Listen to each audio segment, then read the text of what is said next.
அவர் எழுதுகிறார், மோசம் போயிடாத அப்படி சொல்லிட்டு குடிச்சிடாத, தண்ணி அடிச்சிடாத, பீடி குடிக்காத, பொய் சொல்லிடாத, ஏமாத்திராத, ஏமாந்துராத அப்படின்னு சொல்லல. என்ன சொல்றாரு? மோசம் போயிடாத. எதனால? ஆகாத சம்பாசனைகளினாலே நீ மோசம் போய்விடாதே. அது உன்னை என்ன செஞ்சிடும்? கெடுத்துரும். எதை கெடுக்கும்? உன் வாழ்க்கையில நீ கடைபிடித்து கொண்டு வருகிற நல்ல ஒழுக்கங்களை கெடுத்துரும். அல்லேலூயா.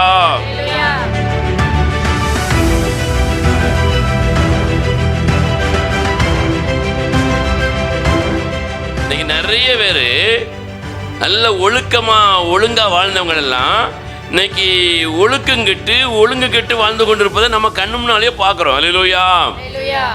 ரட்சிக்கப்படாதவன் மாத்திரமல்ல, ரட்சிக்கப்பட்டவங்க கூட ஒரு ஒழுங்கு கிடையாது, ஒரு ஒழுக்கம் கிடையாது. தன்னிடத்திலும் ஒழுங்கில்லை, தன் குடும்பத்தை நடத்துவதிலும் இல்லை, ஒழுங்கில்லை, ஒழுக்கம் இல்லை. இதை நம்ம பார்க்கிறோம்.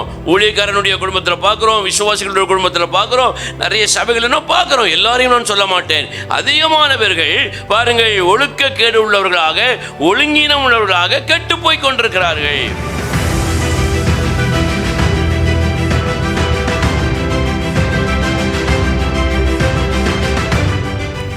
அதுக்கு வேதம் சொல்லக்கூடிய ஒரு முக்கியமான காரணம் என்னது? ஆகாத சம்பாஷணை. அல்லேலூயா. சம்பாஷணை என்ன தெரியுமா உங்களுக்கு?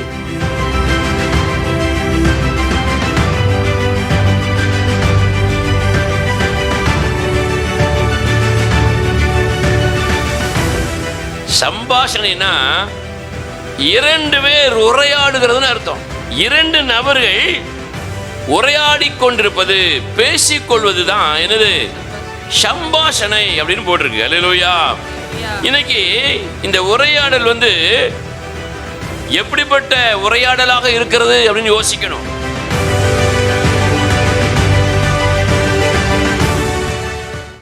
அல்லேலூயா. கர்த்தருடைய பரிசுத்த நாமத்திற்கு மகிமை உண்டாவதாக. ஆண்டவராகிய இயேசுவின் நாமத்தினாலே உங்கள் யாவரையும் வாழ்த்துகிறேன். சந்தோஷமாக இருக்கிறவங்க சத்தமாக அல்லேலூயா சொல்லுங்க பார்க்கலாம். அல்லேலூயா. ஸ்தோத்திரம். வேத புஸ்தகத்தில் நாம் வாசிக்கும் பொழுது யோவான் ஸ்நானகன் பிரசங்கம் பண்ணினான் என்று வேதம் சொல்லுது. யோவான் ஸ்நானகன் எங்கே பிரசங்கம் பண்ணார்? சர்ச்சிலையா? வனாந்திரத்தில் பிரசங்கம் பண்ணாரா? காட்டுக்குள்ளே இருந்து பிரசங்கம் பண்ணிட்டு இருக்கிறாரு. ஆனால் அந்த பிரசங்கத்தை கேட்பதற்கு ஜனங்கள் கூட்டம் கூட்டமாக போனாங்களாம். எத்தனையோ ஜபாலயங்கள் ஊருக்குள்ளே இருந்த பிறகும் கூட ஜனங்கள் யோவான் ஸ்நானனுடைய பிரசங்கத்தை கேட்பதற்கு கூட்டம் கூட்டமாக போனார்கள். குறிப்பிட்ட சிலர் போனார்கள். ஏன் போனாங்கன்னா வேதம் சொல்லுது, அவருடைய வாயிலிருந்து புறப்பட்டு வந்த வார்த்தைகள் தேவனுடைய சத்தமாக இருந்ததுன்னு வாசிக்கிறோம். அல்லேலூயா சொல்லுங்க பார்க்கலாம். தேவனுடைய சத்தத்தை கேட்பதற்கு நாம் எவ்வளோ தூரம் வேண்டுமானாலும் போகலாம். அல்லேலூயா. ஆமாம். அப்படி தூரத்திலிருந்து வந்திருக்கிற அருமையான தேவனுடைய பிள்ளைகளை நான் உண்மையிலே வாழ்த்துகிறேன். கர்த்தர் ஆசீர்வதிப்பாராக. அல்லேலூயா. ஸ்தோத்திரம். தொடர்ந்து இந்த வாரம் நிறைய கூட்டங்கள் நம்முடைய ஊழியத்தில் இருக்கிறது. முடிந்தவர்கள் நீங்கள் கலந்து கொள்ள முடியும் உங்கள் அன்பாக வேண்டிக் கொள்கிறேன். தொடர்ச்சியாக நம்முடைய சிந்தனைக்காக அந்த தேவன் அனுப்பின வாதைகள் என்கிற தலைப்பில் அது குறித்த காரியத்தை தொடர்ந்து உங்கள் முன்பு பிரசங்கிக்கலாம்னு நினைக்கிறேன். அல்லேலூயா. நானும் சீக்கிரமாக முடிக்கணும்னு தான் நினைக்கிறேன் ஒவ்வொரு வாரம். ஆனால் அது முடியாமல் போய்கிட்டே இருக்குது. தேவன் பேசும் பொழுது அதை நாம் தடுக்கக்கூடாது. நீங்கள் கூட சில சமயம் யோசிப்பீங்க, இது என்ன பிரசங்கம் ரொம்ப நீண்டுகிட்டே போகுதுன்னு யோசிப்பீங்க. நானும் கூட சில சமயம் யோசிப்பேன், என்ன பிரசங்கம் நீண்டுக்கிட்டே போகுது, சீக்கிரம் முடிக்கணுமே அப்படின்னு சொல்லி யோசிப்பேன். ஆனால் தேவன் சில காரியங்களை சொல்லும்போது சொல்லித்தான் ஆக வேண்டியிருக்கிறது. அல்லேலூயா. அந்த அடிப்படையில் நம்ம பார்வோனுடைய காலத்து ஜனங்களையும் பார்வோனையும் மோசே, ஆரோன் இப்படிப்பட்ட தேவ மனிதர்களையும் ஒப்பிட்டு வேதத்தில் சொல்லப்பட்ட காரியங்களை சிந்தித்து கொண்டிருக்கிறோம். அல்லேலூயா. தேவன் மோசே என்கிற ஊழியக்காரனை அழைத்து தேவஜனங்கள் தங்களை ஆராதிக்க வேண்டும் என்கிற ஒரு ஊழியத்தை செய்ய தேவன் காரியங்களை திட்டமிட்டார். அல்லேலூயா. அவன் தேவ ஜனங்களை தேவ மனிதன் அழைக்கும் பொழுது இந்த பார்வோன் அந்த ஜனங்களை என்ன செய்தான்? தடை செய்தான் அப்படின்னு வேதம் சொல்லுது. அல்லேலூயா. அப்படி அவன் தடை செய்த பொழுது அதற்கான நிறைய காரணங்கள் இருந்தது. அந்த காரணங்களை தேவன் உடைத்து அங்கே பல வாதைகளை, சாபங்களை அனுப்பினார் என்றும் வேதம் சொல்லுகிறது. அல்லேலூயா. முதல்ல தேவ ஜனங்கள் தேவனை ஆராதிப்பதற்கு பார்வோன் தடை பண்ணதற்கு காரணம் அவர்கள் மூலமாக நிறைய வேலைகள், தொழில்கள் எல்லாம் நடந்து கொண்டிருந்தது. அல்லேலூயா. அதனால் அவர்களை விடுவதற்கு அவனுக்கு மனசு இல்லை. அப்போ என்ன செய்தான்? அதனால் தடை பண்ணினான். இன்னொரு காரணம் என்னென்னா, அவர்கள் வேலை செய்த அந்த சொல்லப்போன அந்த வியாபார காரியங்கள், தொழில் காரியங்கள் எல்லாம் பெரிய ஆசீர்வாதமாக நன்மையாக இருந்தது. அதனால் கூட தேவஜனத்தை ஆராதிப்பதற்கு பார்வோன் என்ன செய்யலை? விடலை. முதல்ல அவன் எதுக்காக விடலை அப்படின்னு பார்த்தீங்கன்னா, தேவ ஜனங்கள் இங்கேருந்து போயிட்டாங்கன்னா நமக்கு நஷ்டம் வந்துடும் நினச்சான். அல்லேலூயா. அப்போ தேவன் வாதையை அனுப்பினார்.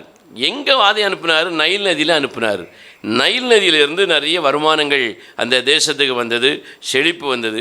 தேவன் வாதையை அனுப்பும் பொழுது அந்த நைல் நதியில் உள்ள மீன்களாக செத்து நார ஆரம்பித்தது. அல்லேலூயா. நல்ல சுத்தமான ஒரு வாசனை வீசுகிற ஒரு நதியாக இருந்த அந்த நதி என்ன செய்ய ஆரம்பிச்சிட்டு? நார ஆரம்பித்து விட்டது. காரணம், அவர்கள் அதை தெய்வமாக வணங்கினார்கள். ஆகவே தேவன் அவர்கள் எதை தெய்வமாக வணங்கினார்களோ அதையே வாதையாக அனுப்பினார் என்று அந்த வேதத்திலிருந்து சில காரியங்களை ஒப்பிட்டு நான் சொன்னேன். அல்லேலூயா. இரண்டாவதாக தேவன் அனுப்பின வாதை என்னது? தவளை.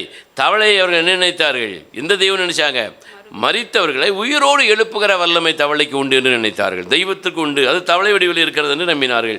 ஆகவே தேவன் தவளையவே அவர்களுக்கு ஒரு வாதையாக அனுப்பி ஐயோ ஐயோ என்று சொல்லி தவளையை கொல்லும்படியாக, விரட்டும்படியான ஒரு சூழ்நிலை அங்கே உருவாக்கினார். அல்லேலூயா. மூன்றாவது எதை அனுப்பினார்? பேன்களை அனுப்பினார். பேன்கள் பூமிக்குரிய நன்மைகளை கொடுக்கிற ஒரு தெய்வமாக நினைத்தார்கள். ஆகவே பேனை ரொம்ப முக்கியப்படுத்தி அவர்கள் வணங்கி கொண்டிருந்தார்கள். தேவன் அந்த பேனையே வாதியாக அனுப்பினார். ஐயா அம்பான்னு சொல்லி ஓடி அந்த பேனையெல்லாம் கொண்டு போடுவதற்கான சூழ்நிலைகளை அவர்கள் செய்தார்கள். அல்லேலூயா. அடுத்த எதை அனுப்பினார்?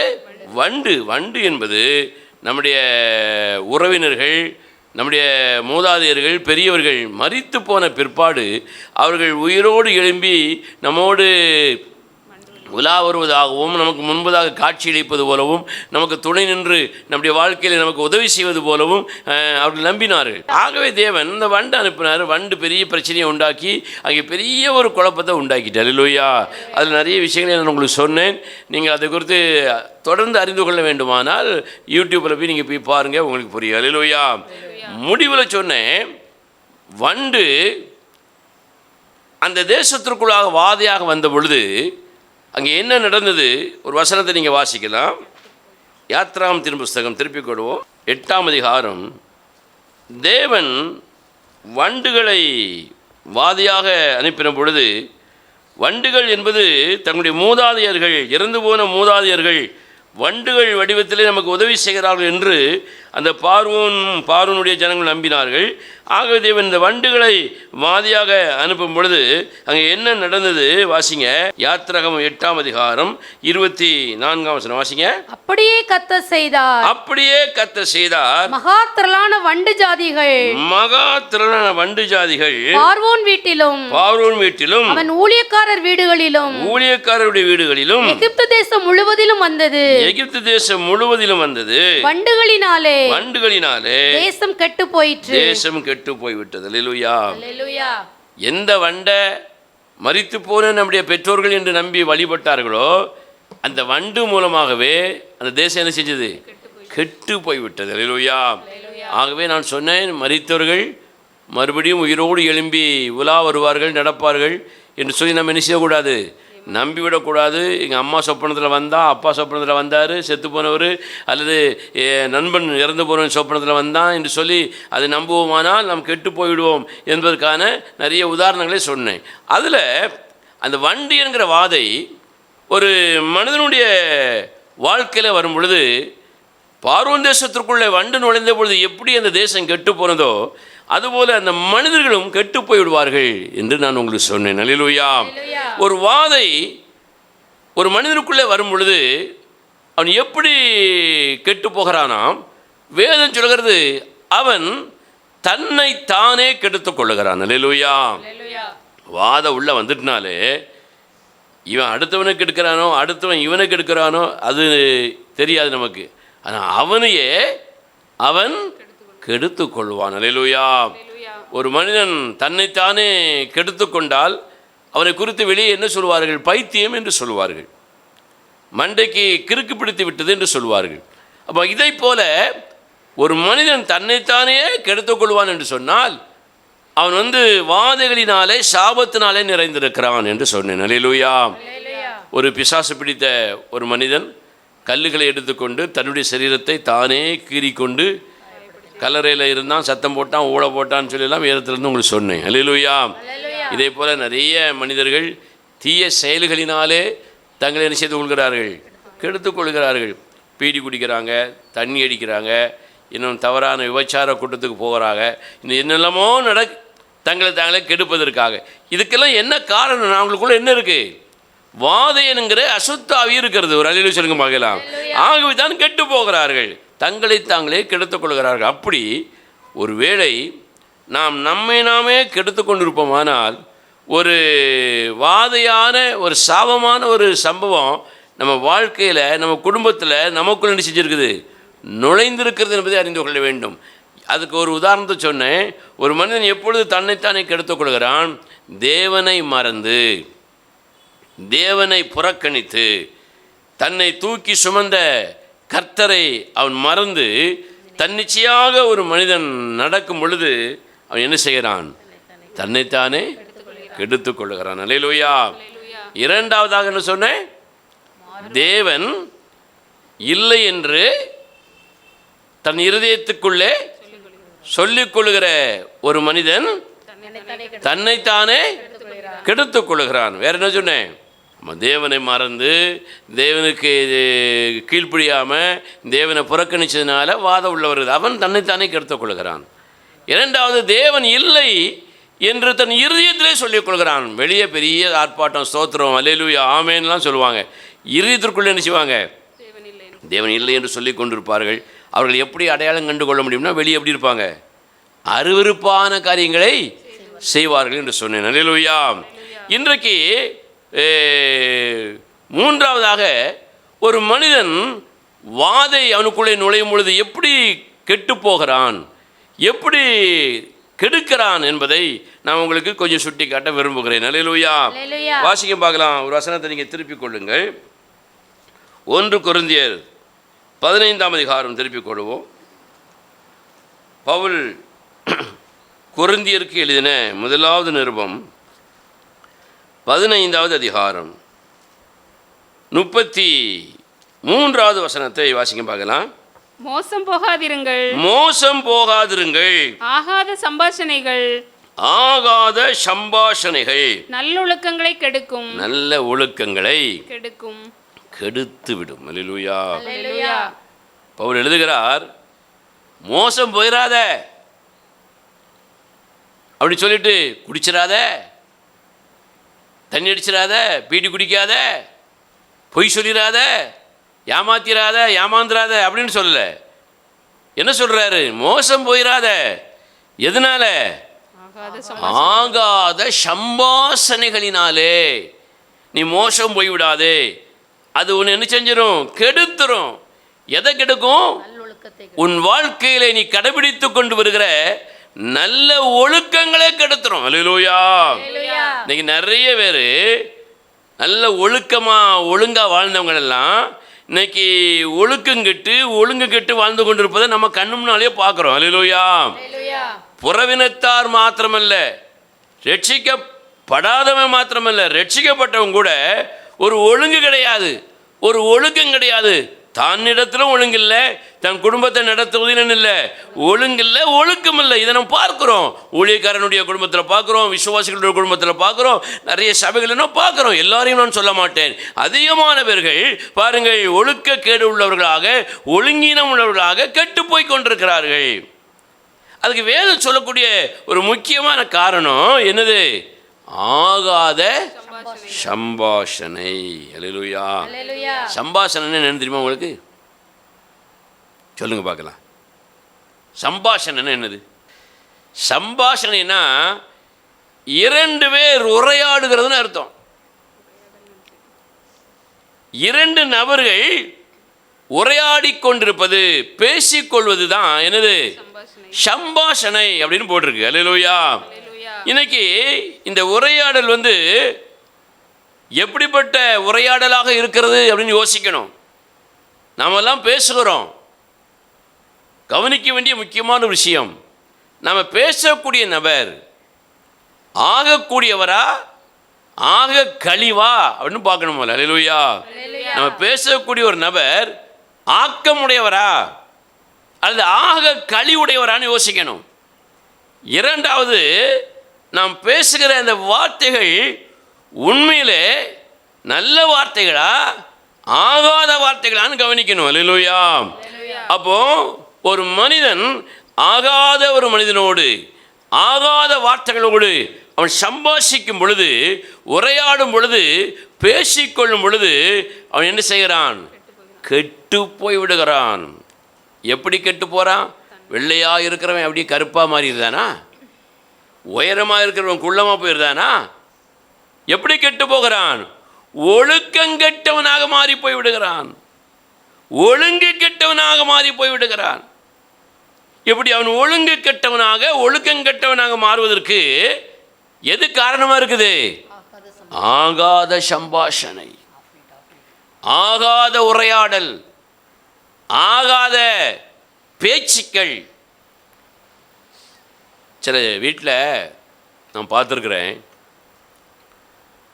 மனைவி புருஷன் பிள்ளைகள் என்கிற நிலையிலே வாழும் பொழுது சில சமயத்தில் கணவர் சொல்லுவார் மனைவியை பார்த்து, அந்த பொம்பளைக்கிட்ட ரொம்ப பேச்சுவார்த்தை வைக்காதீங்க, இந்த ஆம்பளைட்டெல்லாம் ரொம்ப பேசாத, அவன் மோசமான ஆள், பேச்சை குறைச்சிக்கோ அப்படின்னு கணவர் யார்கிட்ட சொல்லுவார்?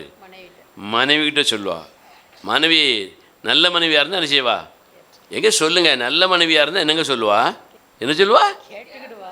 சரிங்க, நான் இன்னும் செய்ய மாட்டேன், அப்படி அந்த ஆள்கிட்ட பேச மாட்டேன் அப்படின்னு சொல்லுவா. மனைவி சொல்லுவாங்க, பாருங்கள் அந்த பொம்பளை சரியில்லாத பொம்பளை, அவள் உடுத்திருக்க உடைகள் கூட சரியில்லை, அவள் மொழி சரியில்லை, அவகிட்டலாம் ரொம்ப என்ன செய்யாதீங்க, பேசாதீங்க அப்படின்னு மனைவி சொன்னான்னா ஒரு நல்ல கணவர் என்ன செய்வார்? பா திறப்ப அப்படி சொல்லுவாரா? அப்படியாம்மா, சரிம்மா நான் மாற்றிக்கிடுது அப்படி சொல்லுவாரா? சொல்லுங்களேன். சரிம்மா நான் மாற்றிக்கொள்கிறேன். நல்ல பிள்ளைகள்கிட்ட பெற்றோர்கள் சொல்லும் பொழுது, சரி அம்மா, சரி அப்பா நான் மாற்றிக்கொள்கிறேன். ஒரு நண்பர் சொல்லும் பொழுது, சரி மாற்றிக்கொள்கிறேன். ஆனால் இன்றைக்கி என்ன நடக்கு?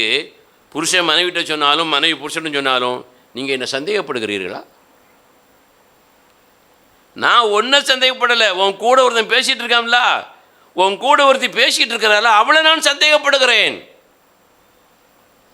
அதனால தான் இந்த ஆலோசனை சொல்லுகிறேன்னு நீங்கள் என்ன செய்யணும்? சொல்லணும். ஏன் இதை சொல்லுகிறேன்? நீங்கள் நிறைய ஆகாத சம்பாஷணைகள் மூலமாகத்தான் நல்ல பழக்கங்கள்லாம் என்ன செஞ்சிடுறது? கெட்டு போய் விடுகிறது. ஒழுக்கம் கெட்டு போய் விடுகிறது. ஒழுங்கு கெட்டு போய் விடுகிறது. அல்லேலூயா. அப்போ நம்முடைய சம்பாஷணை யாரோடு இருக்கிறது? நாம் எதை குறித்து பேசுகிறோம்? சிந்திங்க பார்க்கலாம். ஒருவேளை நீங்கள் கெட்டு போயிருந்தால், எதில் கெட்டு போயிருந்தா? ஒழுக்கம் இல்லாமல், ஒழுங்கு இல்லாமல் கெட்டு போயிருந்தா, உங்களுடைய உரையாடல், உங்களுடைய நட்பு, உங்களுடைய ஐக்கியம், பேச்செல்லாம் யாரோ ஒரு ஆகாத ஒரு மனுஷனோடு ஒரு மனுஷியோடு இருக்கிறது. ஒரு பழமொழி சொல்வார்கள், பூவோடு சேர்ந்த நாரும் மணக்கும், பன்றியோட சேர்ந்த கன்றும் மலத்தை சாப்பிடும்னு சொல்லுவாங்க. அல்லேலூயா. அதான் உண்மை. இன்றைக்கி நிறைய தேவனுடைய பிள்ளைகள், நல்லவர்கள், ஒழுக்கமுள்ளவர்கள் எல்லாம் ஆகாத மனிதர்களோடு சேர்ந்து ஆகாதவர்களை பேசி கெட்டு போய் விடுகிறார்கள். ஒழுக்கம் கெட்டு போயிட்டுன்னு வச்சுக்கிடுங்க, ஒழுங்கு கெட்டு போயிட்டு வச்சுக்கிடுங்க, உங்கள் மரியாதை, மானம், மதிப்பு, ரெஸ்பெக்ட் எல்லாமே போயிருங்க. அதான் பவுல் எழுதுறாரு, விசுவாசி ஒழுங்காக இருந்துக்கோ, ஊழி செய்கிறவன் ஒழுங்காக இருந்துக்கோ, ஆகாத நபரோடு போய் பேசி கொண்டு இருக்காதே, ஆகாத காரியங்களை பேசாத, அது உன்னுடைய நல்லொழுக்கத்தை கெடுத்துரும். இந்த ஆகாத சம்பாஷணம் மூலமாக தான், உரையாடல் மூலமாக தான் யார் உள்ள வாரா? வாத உள்ள வருது, சாத்தான் உள்ள வாரான். அந்தி கிறிஸ்து ஆவி உள்ளவர். ஒரு அல்லேலூயா சொல்லுங்க பார்க்கலாம். அல்லேலூயா. ஸ்தோத்திரம். கவனமாக இருக்கணும். நீங்கள்லாம் எதை பேசுகிறீர்கள்? யாரோடு பேசுகிறீர்கள்? தேவ சமூகத்தில் உட்கார்ந்துருக்கிறீங்க.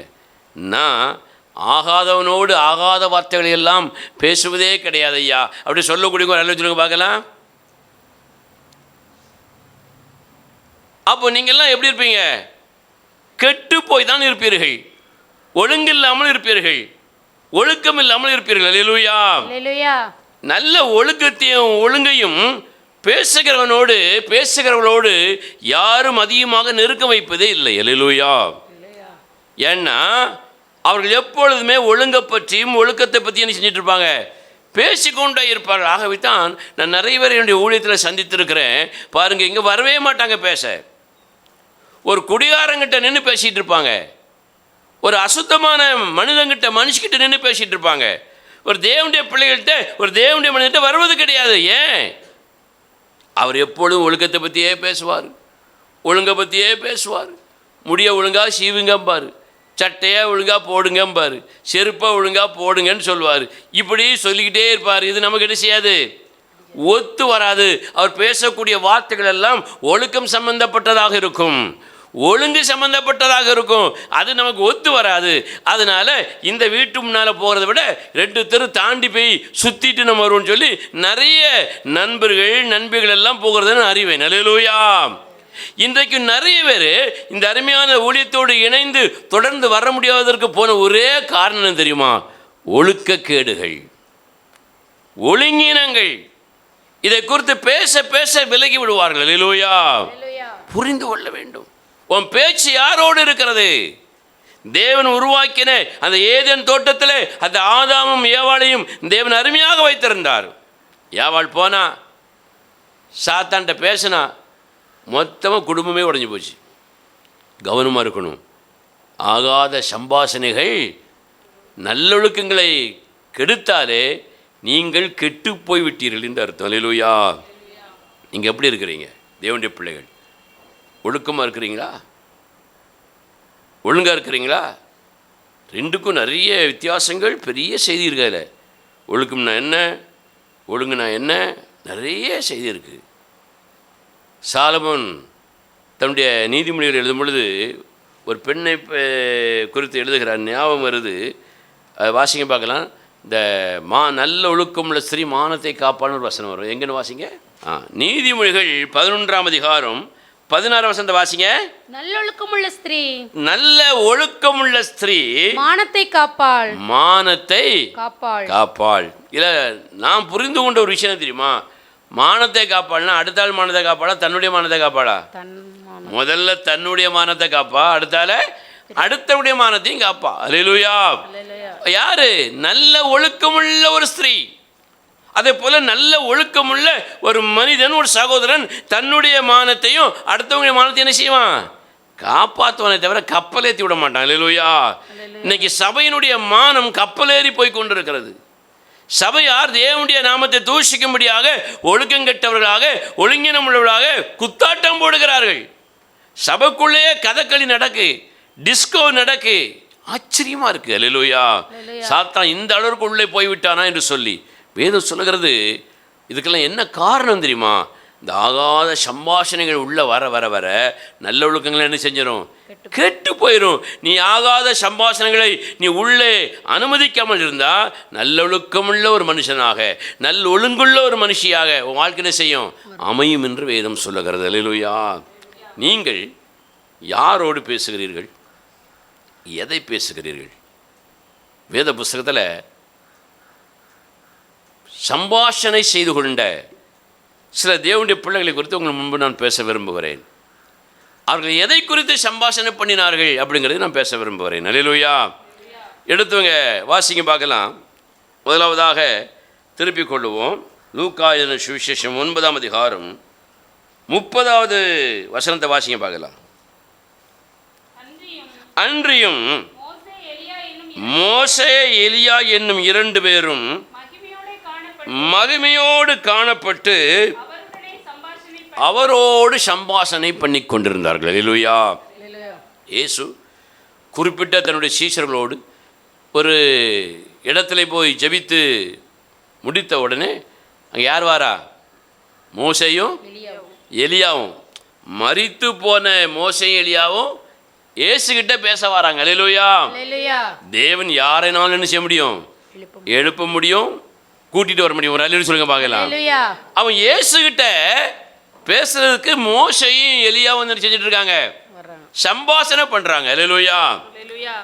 தேவன் தேவனுடைய பிள்ளைகளோடு என்ன செய்கிறாரு? பேசுகிறாருங்க. அல்லேலூயா. என்னத்தை பேசியிருப்பாருன்னு நினைக்கிறீங்க? இயேசு கிறிஸ்து எலியாவோடும் மோசையோடும் பேசிக் கொண்டிருக்கிறார். என்னத்தை பேசிக் கொண்டிருப்பார்னு நினைக்கிங்க? சொல்லுங்க பார்க்கலாம். என்னத்தை பேசிக் கொண்டிருந்தார்? மோசே, நீ அருமையான ஊழியம் செய்து கொண்டிருந்தாய். எலியா, உன் ஊழியம் சூப்பராக இருந்தது, பரவாயில்ல, அருமையாக இருந்தது, உனக்கு பாராட்டு. சரி, என்ன செய்யலாம், எது செய்யலாம், இப்படி காமனாக பேசிகிட்டு இருந்தாரா? வேறு எந்தையும் பேசினாரா? என்னத்தை பேசினார்? அடுத்த வசந்த வாசிங்க. லூக்கா எழுதின சுவிசேஷம் 9ஆம் அதிகாரம் 31ஆம் வசந்த வாசிங்க. அவர் எருசலேமிலே நிறைவேற்ற போகிற அவருடைய மரணத்தை குறித்து பேசிக் கொண்டிருந்தார்கள். அல்லேலூயா. இயேசு மோசையோடு எலியாவோடு எதை பற்றி பேசிட்டு இருந்தாரா? 3 பேர் எதை பற்றி பேசிக் கொண்டிருந்தாங்க? மோசேயும் எலியாவும் இயேசுவோடு பேசிக் கொண்டிருந்தார்கள். எதை பற்றி பேசினார்கள்? இயேசு கிறிஸ்துனுடைய மரணத்தை பற்றி. ஒரு அல்லேலூயா பார்க்கலாம். இப்போ நாம உட்கார்ந்து என்னைக்காவது நம்முடைய மரணத்தை பற்றி பேசியிருக்கோமா? ஏன்க்கா இத்தனை வயசு வரை உயிரோடு இருக்கியோ, செத்து தொலைய வேண்டியதானே அப்படின்னு நம்மளை யாராவது சொன்ன எப்படி இருக்கும்? ஏன் நீ சாவன்? அல்லது நான் சீக்கிரம் என் மரணம் இருக்கிறது, நான் பரலோகத்துக்கு போக போகிறேன், ஆண்டவரை பார்க்க போகிறேன், சீக்கிரம் உடைய மரணம் இருக்கும், அதனால் எனக்காக நீங்கள் நல்லா ஜெபம் பண்ணுங்க, நான் உங்களுக்காக நல்லா ஜெபம் பண்ணுறேன், கவலைப்படாதீங்க அப்படின்னு ஒரு மனைவி ஒரு புருஷன்ட்ட சொல்லும்போது, ஆமாம் போய்ட்டு வாமா, சரி நல்ல விஷயம் தான், போய்ட்டு வா, சீக்கிரம் போய்ட்டு வா, நான் இன்னும் நினைச்சு செஞ்சுக்கிட்டேன், கேட்டுக்கிட்டேன் அப்படின்னு நினச்சி புருஷங்க சொல்லுவான். ஆக்கம் கெட்ட புருஷங்க சொல்லுங்க பார்க்கலாம். புருஷன் சொல்லுவான், ஏம்மா ஆண்டு என்ன கூப்பிடுற மாதிரி இருக்குது, நான் நினைச்சேறேன், போயிட்டு வாரேன், வருத்தப்படாத, பிள்ளைகளெல்லாம் என்ன செஞ்சுக்கோ, பார்த்துக்கோ, எங்கள் அம்மாவும் கூட இருக்காங்க, எங்கள் அப்பாவும் கூட இருக்காங்க, பார்த்துக்கோ, சரியாண்ணா? போவோம் நீர் எப்பவும் போவேருன்னு தான் நினச்சிட்டு இருக்கேன், பார்த்துட்டு இருக்கேன். நீர் போன பிறகு உங்கள் அப்பாவும் அம்மாவும் பின்னால் நினச்சிவாங்க, வருவாங்க, ஏன்னா நல்ல பாய்ச்சனை போட்டு சோத்தில் கொடுத்து அனுப்பிவிட்ருவேன். சில மணி நினச்சிவா சொல்லுவா.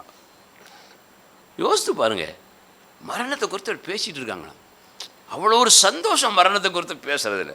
நான்லாம் ஆண்டவர்கிட்ட டெய்லி கேட்குறேன், ஆண்டவரே எனக்கு மரணத்தை பற்றி பயம் இல்லை, ஆனால் என்னுடைய சாவு வந்து ஆண்டவரே ஒரு பயம் இல்லாமல் ஒரு வேதனை இல்லாமல் இருக்கணும் ஆண்டவரே அப்படின்னு சொல்லி தான் ஜெபம் பண்ணிட்டு இருக்கேன். அல்லேலூயா. என் சாவு வந்து பெருமையான சாவாக இருக்கக்கூடாது. என் பின்னால் 100 வண்டி வரணும், அல்லது கொட்டை அடிச்சுக்கிட்டு பாட்டை பாடிக்கிட்டு டான்ஸ் ஆடிக்கிட்டு ஆட்கள் ஆடிட்டு அப்படி இருக்கக்கூடாது ஆண்டவர். பெருமையான ஒரு மரணமாக இருக்கக்கூடாது. என் மரணம் சிறுமையான மரணமாக நினச்சக்கூடாது, இருக்கக்கூடாது. ஆனால் எப்படி இருக்கணும்? என் மரணம் உங்களுடைய பார்வைக்கு அருமையான மரணமாக இருக்கணும்னு சொல்லிட்டு இருக்கேன். கரங்களை தட்டி கத்திர மகிமைப்படுத்த பார்க்கலாம், சத்தமாக மகிமைப்படுத்த பார்க்கலாம். நம்முடைய மரணம் தேவனுடைய பார்வைக்கு அருமையாக இருக்கணும்னு இது வரைக்கும் ஜெபம் பண்ணாதவங்க ஜெபம் பண்ணுங்க. அல்லேலூயா. ஒரு நாள் கண்டிப்பாக என்ன செய்ய போகிறோம்? மரணம் அடையத்தான் போகிறோம். அப்போ இங்கே வேறு சொல்லுது, மரணத்தை பற்றி பேசினாங்க. இவர் எப்போ பார்த்தாலும் சாவை பற்றி தான் பேசுவார். அல்லேலூயா. இவர் எப்போ பார்த்தாலும் சாவை பற்றி தான் பேசிகிட்டு இருப்பார், மரணத்தை பற்றி தான் பேசிகிட்டு இருப்பார். இது நிறைய பேருக்கு என்ன செய்யாது? பிடிக்காது. ஆனால் தேவனும் தேவனுடைய ஊழியக்காரங்களும் என்னத்தை பற்றி பேசிட்டு இருந்தாங்கன்னா மரணத்தை பற்றி தான் பேசுனாங்க. அல்லேலூயா. கொஞ்சம் அப்பப்போ ஒரு வாரத்தில் ஒரு நாள் 2 நாள் எப்படி என்னத்தை பற்றி பேசுங்க? மரணத்தை பற்றி பேசுங்க. நான் இப்போ கூட ஒரு 2-3 நாளைக்கு முன்னாடி வீட்டில் சொல்லிட்டு இருந்தேன், நான் ஒருவேளை செத்து போயிட்டேன்னா என்ன செய்வேன்னு கேட்டேன். அதில் என்ன உண்மையை தானே சொல்கிறோம். நான் செத்து போயிட்டேன்னா நீங்கள் என்ன செய்வீங்க அப்படின்னு கேட்டேன். பதில் வராது. ஏன்னா சொல்கிறேன்னா மரணம் அருமையானது. அல்லேலூயா. அது பெருமையாகவோ சிறுமையாகவோ என்ன செஞ்சிடக்கூடாது, வந்துடக்கூடாது. அப்போ இயேசுநாதர் தன்னுடைய மரணத்தை குறித்து என்ன செஞ்சுட்டு இருக்கிறாரா? பேசிக்கொண்டு இருக்கிறார். யோசிங்க, இது ஒரு சம்பாஷணை. நீங்கள் இது வரைக்கும் யாருக்கிட்ட இதை பற்றி செஞ்சுருக்க மாட்டீங்க, பேசியிருக்க மாட்டீங்க. நீங்கள் பேசுனீங்கன்னா உங்ககிட்ட ஒருத்தர் செஞ்சிட மாட்டாங்க, கிட்ட வர மாட்டாங்க. அல்லேலூயா. ஆமாம். அடுத்தால பாருங்க, ஒரு சம்பாஷணையை நான் உங்களுக்கு சொல்ல விரும்புகிறேன். திருப்பிக் கொள்ளுங்கள். 1 ராஜாக்களின் புஸ்தகம் திருப்பிக் கொள்வோம். 10வது அதிகாரம் 1ஆம் வசனத்தையும் 2ஆம் வசனத்தையும் வாசிங்க பார்க்கலாம். கர்த்தருடைய நாமத்தை குறித்து, கர்த்தருடைய நாமத்தை குறித்து சாலமோனுக்கு உண்டாயிருந்த கீர்த்தி, சாலமோனுக்கு உண்டாயிருந்த கீர்த்தி சேபாவின் ராஜஸ்திரிக்கு கேள்வியான போது, சேபாவின் ராஜஸ்திரி கேள்விப்பட்ட பொழுது, அவள் விடுகதைகளினால் விடுகதைகளினால் அவனை சோதிக்கிறதற்காக, அவனை சோதிப்பதற்காக மிகுந்த பரிவாரத்தோடும் கந்தவர்க்கங்களையும் மிகுதியான பொன்னையும் ரத்தினங்களையும் சுமக்கிற ஒட்டகங்களோடும் எருசலேமுக்கு வந்தாள். அவள் சாலமோனிடத்தில் வந்த பொழுது தன் மனதில் இருந்த எல்லாவற்றையும் குறித்து அவனிடத்திலே சம்பாஷித்தாள். ஒரு அல்லேலூயா சொல்லுங்க பார்க்கலாம். அல்லேலூயா. சேபாவின் ராஜஸ்திரி, ஒரு நாட்டினுடைய ஒரு ராணி. அவ எங்க வாரா? சாலமோன் இடத்துல வாரா. எங்க வாரா? சாலமோன் இடத்துல வாரா. எதுக்கு வாரா? சாலமோனை பார்த்து ஆள் எப்படி இருக்காரு, உயரமா இருக்காரா, குள்ளமா இருக்காரா, அப்படி ரசிப்பதற்கு வாராடா? இல்ல. எதுக்கு வாரா? தன்னுடைய மனதில் உள்ளவைகளை எல்லாம் சாலமோன்ட்ட சொல்லி அதுக்கு ஒரு விடகு தேடணும். அல்லேலூயா. அதுக்கு எப்படி வாராளாம்? இந்த 2ஆம் வசனத்தை மறுபடியும் வாசிங்க. மிகுந்த பரிவாரத்தோடும் கந்தவர்க்கங்களையும் மிகுதியான பொன்னையும் ரத்தினங்களையும் சுமக்கிற ஒட்டகங்கள். எத்தனை ஒட்டகம் வந்துன்னு தெரியாது. வாசனை தைலங்கள், குதிரைகள், பொன்னு, ரத்தனம், எத்தனை வைடூரியம்லாம் வந்துன்னு தெரியாது. எல்லாத்தையும் கொண்டு வாரா சாலமோனை பார்க்கறதுக்கு. அல்லேலூயா. ஞானத்திற்கு அவ்வளவு மதிப்பு இருக்கிறது. அல்லேலூயா. நிறைய பேருக்கு அந்த ஞானத்தினுடைய மதிப்பு என்ன செய்யல, தெரியல. நம்ம ஒரு பழமொழி சொல்லுவாங்க, கழுதைக்கு தெரியுமா கற்பூர வாசனைன்னு. அதே போல நிறைய பேருக்கு ஞானமாய் சொல்லக்கூடிய அந்த அறிவுரைகள், கடிந்து கொள்ளுதல்கள், ஆலோசனைகள்லாம் என்ன செய்ய மாட்டேங்குது, பிடிக்க மாட்டேங்குது. அந்த கழுதைகளுக்கு இந்த வாசனை தெரிய மாட்டேங்குது. ஆனால் இந்த சேபாவின் ராஜஸ்திரி அவனிடத்துல வந்து ஒரு காரியத்தை கேட்பதற்கு எத்தனை ஒட்டகம், ஏதோ 150 கொண்டு வந்தா, எத்தனை ரத்தன குவியல், எத்தனை வைரங்கள், வைடூரியங்கள், எவ்வளவு பரிவாரங்கள், எவ்வளவு வாசனை திரவியங்கள், அங்கே எல்லாத்தையும் எழுதல, அத்தனையும் கொண்டு வந்திருக்கிறார். அல்லேலூயா.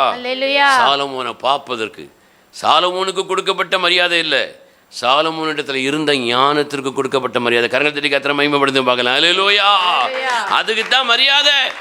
ஒருவேளை நீங்கள் முட்டாளாக இருந்தால், ஆண்டவரே எனக்கு ஞானத்தை தாரும் என்று கேட்டு பெற்றுக்கொள்ளுங்கள். அதில் குறைவுள்ளவர்களாக இருந்தால் கேட்கிற அவர்களுக்கு தேவன் ஞானத்தை கொடுப்பார் என்று வேதம் சொல்கிறது. அல்லேலூயா. ஞானமே முக்கியம். ஒரு மனிதன் கர்த்தருக்கு பயப்படும் பொழுது முதலிலே தேவன் அவனுக்கு கொடுக்கிற பெரிய கொடை, பெரிய வரம், பெரிய ஒரு கிஃப்ட் என்ன தெரியுமா? ஞானம் என்று வேதம் சொல்கிறது. அல்லேலூயா. கர்த்தருக்கு பயப்படுவதே ஞானத்தின் ஆரம்பம். அல்லேலூயா. எத்தனையோ வருஷமா கர்த்தருக்கு பயப்படுகிறேன் சொல்லிட்டு அடிப்படை ஞானம் கூட இல்லாம பாருங்க, ஞானம் கெட்டு மதிகெட்டு நடக்கிற விசுவாசிகள் எத்தனை, ஊழியக்காரங்க எத்தனை பேருடைய குடும்பம் கெட்டு போய் கிடக்கிறது. யோசிங்க. அல்லேலூயா. சாலோமோன்ட்ட வருகிறாள், பரிவாரங்களோடு வருகிறாள். அல்லேலூயா. நாங்கள்லாம் உங்களுக்கு ஞானத்தை போதிக்கிறோம் என்று நான் விசுவாசிக்கிறேன். அல்லேலூயா. ஒருவேளை ஞானம் என்று உங்களுக்கு தெரியாமல் இருந்தால் அதனுடைய வேதனை உங்களுக்கு தான், எனக்கு இல்லை. அல்லேலூயா. நிறைய பேருக்கு இந்த ஞானத்தினுடைய மதிப்பு என்ன செய்யாது, தெரியாது. கழுதைகளுக்கு தெரியாது. உங்களுக்கு தெரிந்திருந்தால் உண்மையிலே நீங்கள் ஆசீர்வதிக்கப்பட்டவர்கள் என்று நான் சொல்வேன். ஒரு அல்லேலூயா சொல்லுங்க பார்க்கலாம். எல்லாத்தையும் பாருங்க, பரிவாரங்களோடு வரார் சாலமோனை பார்க்கறதுக்கு. அறிவுக்கும் புத்திக்கும் நிறைய வித்தியாசம் உண்டு, ஞானத்திற்கும் நிறைய வித்தியாசம் உண்டு. அல்லேலூயா. ஸ்தோத்திரம். இப்படி எங்கேயாவது வேறு ரூட்டில் போயிடுது மெசேஜ். அல்லேலூயா. சரி, ஆனாலும் சரி, அதை நம்ம இன்னொரு நாள் பேசுவோம். இது கொண்டு வரேன். அப்போ பாருங்கள், ஞானத்தை பற்றி அறியும்படி வருகிறாள். அந்த வசனத்தின் இந்த கடைசி பகுதி வாசிங்க. தன் மனதில் இருந்த எல்லாவற்றையும் குறித்து அவள் சாலமோனிடத்தில் வந்த பொழுது தன் மனதில் இருந்த எல்லாவற்றையும் குறித்து அவனிடத்தில் சம்பாஷித்தாள். அல்லேலூயா. அல்லேலூயா. தன் மனசில் இருந்த எல்லாவற்றையும் குறித்து சாலமோன்கிட்ட சம்பாஷிக்கிறாள், பேசுகிறாள், உரையாடுகிறாள். அல்லேலூயா. அல்லேலூயா. நீங்கள் யாருக்கிட்ட எல்லாத்தையும் சொல்லுவீங்க? கூமுட்டிக்கிட்ட சொல்லுவீங்க, அறிவு கெட்டவன் மதி கெட்டவன் கிட்ட போய் சொல்லுவீங்க. ஆனால் ஞானமுள்ள தேவ மனிதனிடத்தில், ஒரு தேவ மனுஷியிடத்தில் எதுன்னு செய்வதில்லை, சொல்வதில்லை. இவள் பெரிய ராஜஸ்ரீ, நாட்டை ஆளுகிற ராணியாக இருந்தாலும் ஞானம் மேன்மையானது என்பதை அறிந்தவள் சாலமோன்கிட்ட வந்து எல்லாவற்றையும் சொல்கிறா. பாருங்க,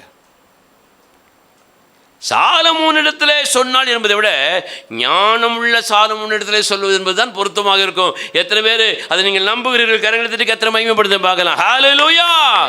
நீங்கள் எல்லாவற்றையும் யாரிடத்திலே சம்பாஷிக்கிறீர்கள்? உங்கள் நண்பர்களிடத்திலா, தாயிடத்திலா, தகப்பனிடத்திலா, மனைவி இடத்திலா, கணவனிடத்திலா, பக்கத்து வீட்டுக்காரங்கிட்டயா, சொந்தக்காரங்க கிட்டயா, பாஸ்டர்கிட்டயா, விசுவாசிகள்கிட்ட, யார்கிட்ட நீங்கள் சம்பாஷிக்கிறீர்கள்? வேதம் சொல்கிறது, ஞானம் உள்ளவன்ட்ட போய் சம்பாஷம் பண்ணு. அல்லேலூயா. இவன்கிட்ட ஞானம் இருக்கிறதா, அறிவு இருக்கிறதா, புத்தி இருக்கிறதா என்று அறிந்து நீ அங்க போய் சொல்லு. அல்லேலூயா.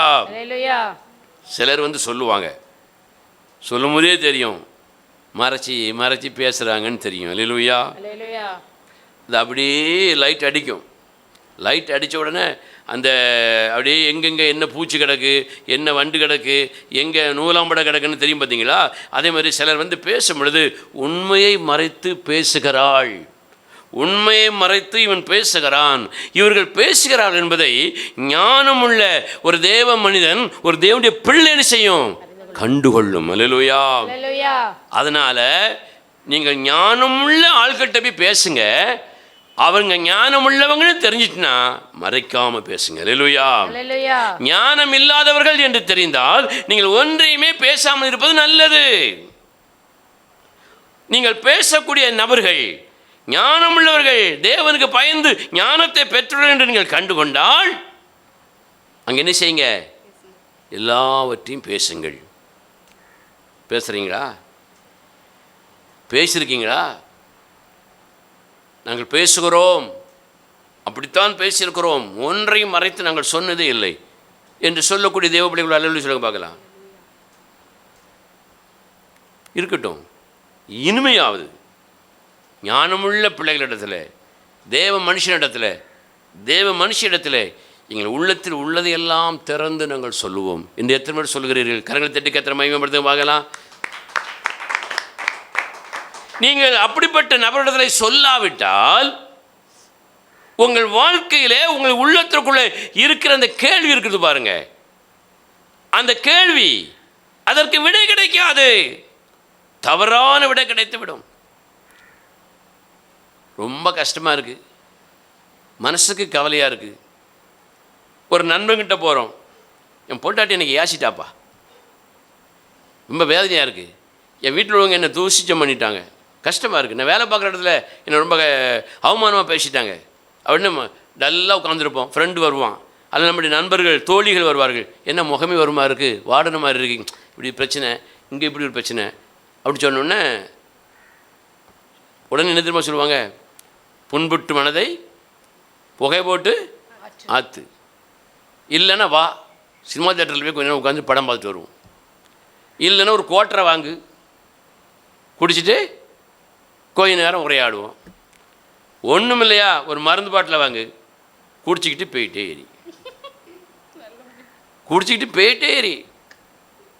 இப்படித்தான் நான் ஆண்டுக்குள்ளே வழி நடத்தின ஒரு மனிதனை நான் சந்தித்த பொழுது, நான் அன்றைக்கி தான் போகிறேன், போகும்பொழுது அவர் வந்து மருந்தை சாப்பிட்டாச்சு, சாவறதுக்காக மருந்தை சாப்பிட்டாச்சு. சாப்பிட்ட உடனே நீ பயப்படாத, உன்னை தேடி ஒரு தேவ மனுஷனை அனுப்புகிறேன் அப்படின்னு ஒரு சத்தம் கேட்டுச்சான். அவரே என்கிட்ட சொன்னது. நான் அன்னைக்கு போய் நிற்கிறேன், அந்த நேரம் அவர் குடிச்சிருந்த அந்த விஷம் எல்லாம் வெளியே வாமிட்டாக வருதான், வெளியே வந்துக்கிட்டே இருக்கான், கருப்பு கருப்பாக வருதான். அதுவும் அவர் என்கிட்ட சொன்னார், ரொம்ப மனசு சங்கடமாக இருக்குது, என் பொண்டாட்டியால் ஒரே வேதனை, ரொம்ப சங்கடம். அவன் என்ன செய்யும்போது அவன் சொன்னானா, யார் சொந்த அக்கா பையனே சொன்னானா, என்ன சொன்னான்னா, நீ ஒரு மருந்தை வாங்கு, மருந்தை குடிச்சிட்டு காக்கில் அல்வா வாங்கி முழுங்கிரு, அப்போ மருந்து என்ன செய்யாது, வெளியே வராது, டப்புன்னு போயிடும் அப்படின்னானா. நான் சொல்லுவது உண்மை, தமிழில் சொல்லுவதுதான் உண்மை நினைச்சக்கூடாது, நான் சொல்வது உண்மை. அப்படி தின்னுக்கிட்டு இருக்கு, மயக்கம் வந்த மாதிரி இருந்திருக்கு. நான் அந்த நேரத்தில் போய் நிற்கிறேன், கக்கிக்கிட்டு என்னை தேடி வராரு. தேவனை குறித்து சொன்னேன், ரட்சிப்புகளாக வழி நடத்துகிறேன், ஞானசனம் பெற்றார்கள், திருவிருந்து எடுத்தார்கள், சந்தோஷமாக இருந்தார்கள், சந்தோஷமாக மரித்தும் போனார்கள். ஒரு அலுவலி சொல்லுங்க பார்க்கலாம். மரணம் எல்லாருக்கும் வரும், ஆனால் அருமையாக வரணும். ஒரு அலுவலி சொல்லுங்க பார்க்கலாம். ஸ்தோத்திரம். அப்படி நான் என்ன சொல்கிறேன், ஒரு மனிதன் உங்கள் மனசில் உள்ள காயங்களுக்கு ஞானம் உள்ளவன்கிட்ட போய் விட தேடு. பாதி மறைச்சி பாதி சொன்னா உனக்கு விடையே கிடைக்காது. அதாவது உன் மனசில் சொல்லும் போது உண்மையாக இருக்கணும். அல்லேலூயா. சிலரை நான் பார்த்துருக்குறேன், ஏன்ட்டு வருவாங்க, பாஸ்டர் தொழில் ஒரே நஷ்டம் பாஸ்டர், வருமானமே இல்லை பாஸ்டர். நிறைய பேர் நான் பார்த்துருக்குறேன், ஏன்டோ சொல்லுவாங்க, அப்படியா இந்த தடவை வியாபாரமே இல்லை பாஸ்டர் அப்படின்னு சொல்லுவாங்க. அப்போ நான் கேப்டன் ஒரு நாள், நஷ்டத்தெல்லாம் வந்து ஏன்ட்டு சொல்கிறியாப்பா, ஒரு நாள் லாபத்தை நீ சொன்னதே இல்லையே அப்படின்னு. ஏன் அமைதியாக இருக்கீங்க? கஷ்டத்தெல்லாம் சொன்னையப்பா, உனக்கு வரக்கூடிய அந்த ஆசீர்வாதத்தை நீ சொல்லலையாப்பா, அதையும் சொல்லு, அப்போ தான் நான் உன் கேடு என்ன செய்ய முடியும், விட சொல்ல முடியும்னு. பதறிட்டாள். அல்லேலூயா. எனக்கே அப்படி ஒரு வார்த்தை வரும்னு நினைக்கல. தேவன் என்கிட்ட இருந்து அப்படி சொல்கிறாரு. ஒரு அல்லேலூயா சொல்லுங்க பார்க்கலாம். கஷ்டத்தையும் நஷ்டத்தையும் சொல்லக்கூடியவங்க எத்தனை பேர் லாபத்தை சொல்லுவீர்கள், சொல்லியிருக்கிறீர்கள். ஏன் சொல்கிறேன், உள்ளத்தில் இருந்து உண்மையை பேசு. அல்லேலூயா. யார்கிட்ட? ஞானமுள்ள தேவ மனிதனிடத்தில். உன் மனைவி கிட்ட பேசு, புருஷன்கிட்ட பேசு, அம்மாட்ட பேசு, அப்பாட்ட பேசு, அக்காட்ட பேசு, பாஸ்டர்கிட்ட பேசு, ஊழியக்காரன்ட்ட பேசு, விசுவாசத்தை பேசுன்னு சொல்ல, ஞானமுள்ள தேவ மனிதனிடத்தில் பேசு. அல்லேலூயா. அவன்கிட்ட உள்ளதபடி எல்லாம் சொல்லு. அப்படி சொல்லும் பொழுது உன் வாழ்க்கையில் என்ன செய்யும், உன் கேள்விக்கு பதில் கிடைக்கும். அல்லேலூயா. இங்கே இருக்கிற நிறைய பேருடைய வாழ்க்கையில் இருந்த கேள்விகளுக்கு பதில் கிடைத்திருக்கிறது. பதில் கிடைத்தவர்கள் எல்லாம் அவர்கள் ஞானிகளைப் போல நினைத்து கொண்டு அங்கங்கே செய்து விட்டார்கள், போய்விட்டார்கள். தேவன் அதுக்கு சாட்சி. பாருங்க, அப்போ இந்த சேபாவின் ராஜஸ்திரீ சாலமோன் இடத்துல வந்து கேட்குறா. கேட்கும் பொழுது இந்த வசந்த வாசிக்கும் பார்க்கலாம். 1 ராஜாக்கள் 10ஆம் அதிகாரம் 2ஆம் வசனத்துடைய அந்த கடைசி பகுதி. அவள் சாலமோனிடத்தில் வந்த பொழுது தன் மனதில் இருந்த எல்லாவற்றையும் குறித்து அவனிடத்தில் சம்பாஷித்தாள். அப்பொழுது சாலமோன் அவள் கேட்டவைகளை எல்லாம் விடுவித்தான். அவளுக்கு விடுவிக்க கூடாதபடிக்கு ஒன்றாகிலும் ராஜாவுக்கு மறைபொருளாக இருக்கவில்லை. அல்லேலூயா. அவ எத்தனை கேள்வி கேட்டாலோ அத்தனைக்கும் டான்னு பதில் கொடுத்தாங்க. அல்லேலூயா. நாம் எப்படி இருக்கிறோம்? நாம் சிலர் நம்மகிட்ட வந்து கேள்வி கேட்கும் பொழுது 10 கேள்வி கேட்டால் 2 கேள்விக்கு பதில் சொல்லுவோம். 8 கேள்விக்கு நினைச்ச மாட்டோம், பதிலே சொல்ல மாட்டோம். ஏன்? நமக்கு ஞானம் இல்லைன்னு அர்த்தம். அறிவு இருக்கு, புத்தி இருக்கு, படிப்பு இருக்கு, அனுபவம் இருக்கு. 10 கேள்வியில் 2 கேள்விக்கு தான் பதில் தெரியுது, 8 கேள்விக்கு பதில் தெரியலன்னா என்ன இல்லை? ஞானம் இல்லை. சாலமோனிடத்தில் சேபாவின் ராஜஸ்திரீ வந்து கேள்வி கேட்ட பொழுது எல்லாவற்றையும் அவன் செய்தானா, விடுவித்தான், பதில் சொன்னான். அவன் கேட்ட கேள்விக்கு ஒன்றுக்காகிலும் பதில் சாலமோனுக்கு அப்படி இல்லை, மறைவாகவே இல்லை. ஒரு அல்லேலூயா சொல்லுங்க பார்க்கலாம். ஹல்லேலூயா. யோசிச்சு பாருங்க. ஏன்? ஞானம். நிறைய பேரை பார்க்குறோம், பிள்ளைகள் பெற்றோரிடத்தில் கேள்வி கேட்கும் பொழுது பெற்றோர்கள் இந்த பிள்ளைகளிடத்தில் கேள்விக்கு என்ன செய்ய முடியல, பதில் சொல்ல முடியல. மனைவி கேட்குற கேள்விக்கு ரட்சிக்கப்பட்ட கணவன் பதில் சொல்ல முடியல. கணவன் கேட்குற கேள்விக்கு ரட்சிக்கப்பட்ட மனைவி பதில் சொல்ல முடியல. தெருக்களிலே வாழ்கிற விசுவாசிகள் ஊழியர்களிடத்தில் நிறைய பேர் கேட்கிற கேள்விக்கு பதில் இல்லை. அல்லேலூயா, அல்லேலூயா. ஸ்தோத்திரம். நான் ஆரம்ப காலத்தில் ரட்சிக்கப்பட்ட பிறகு நிறைய பேர் சந்தித்த பொழுது இடகுடமெல்லாம் கேட்பாங்க, பதிலாம் தெரியாது. ஒருவர் வந்து என்கிட்ட கேட்காரு, சிகரெட்டு குடிச்சிட்டு இருந்தார்.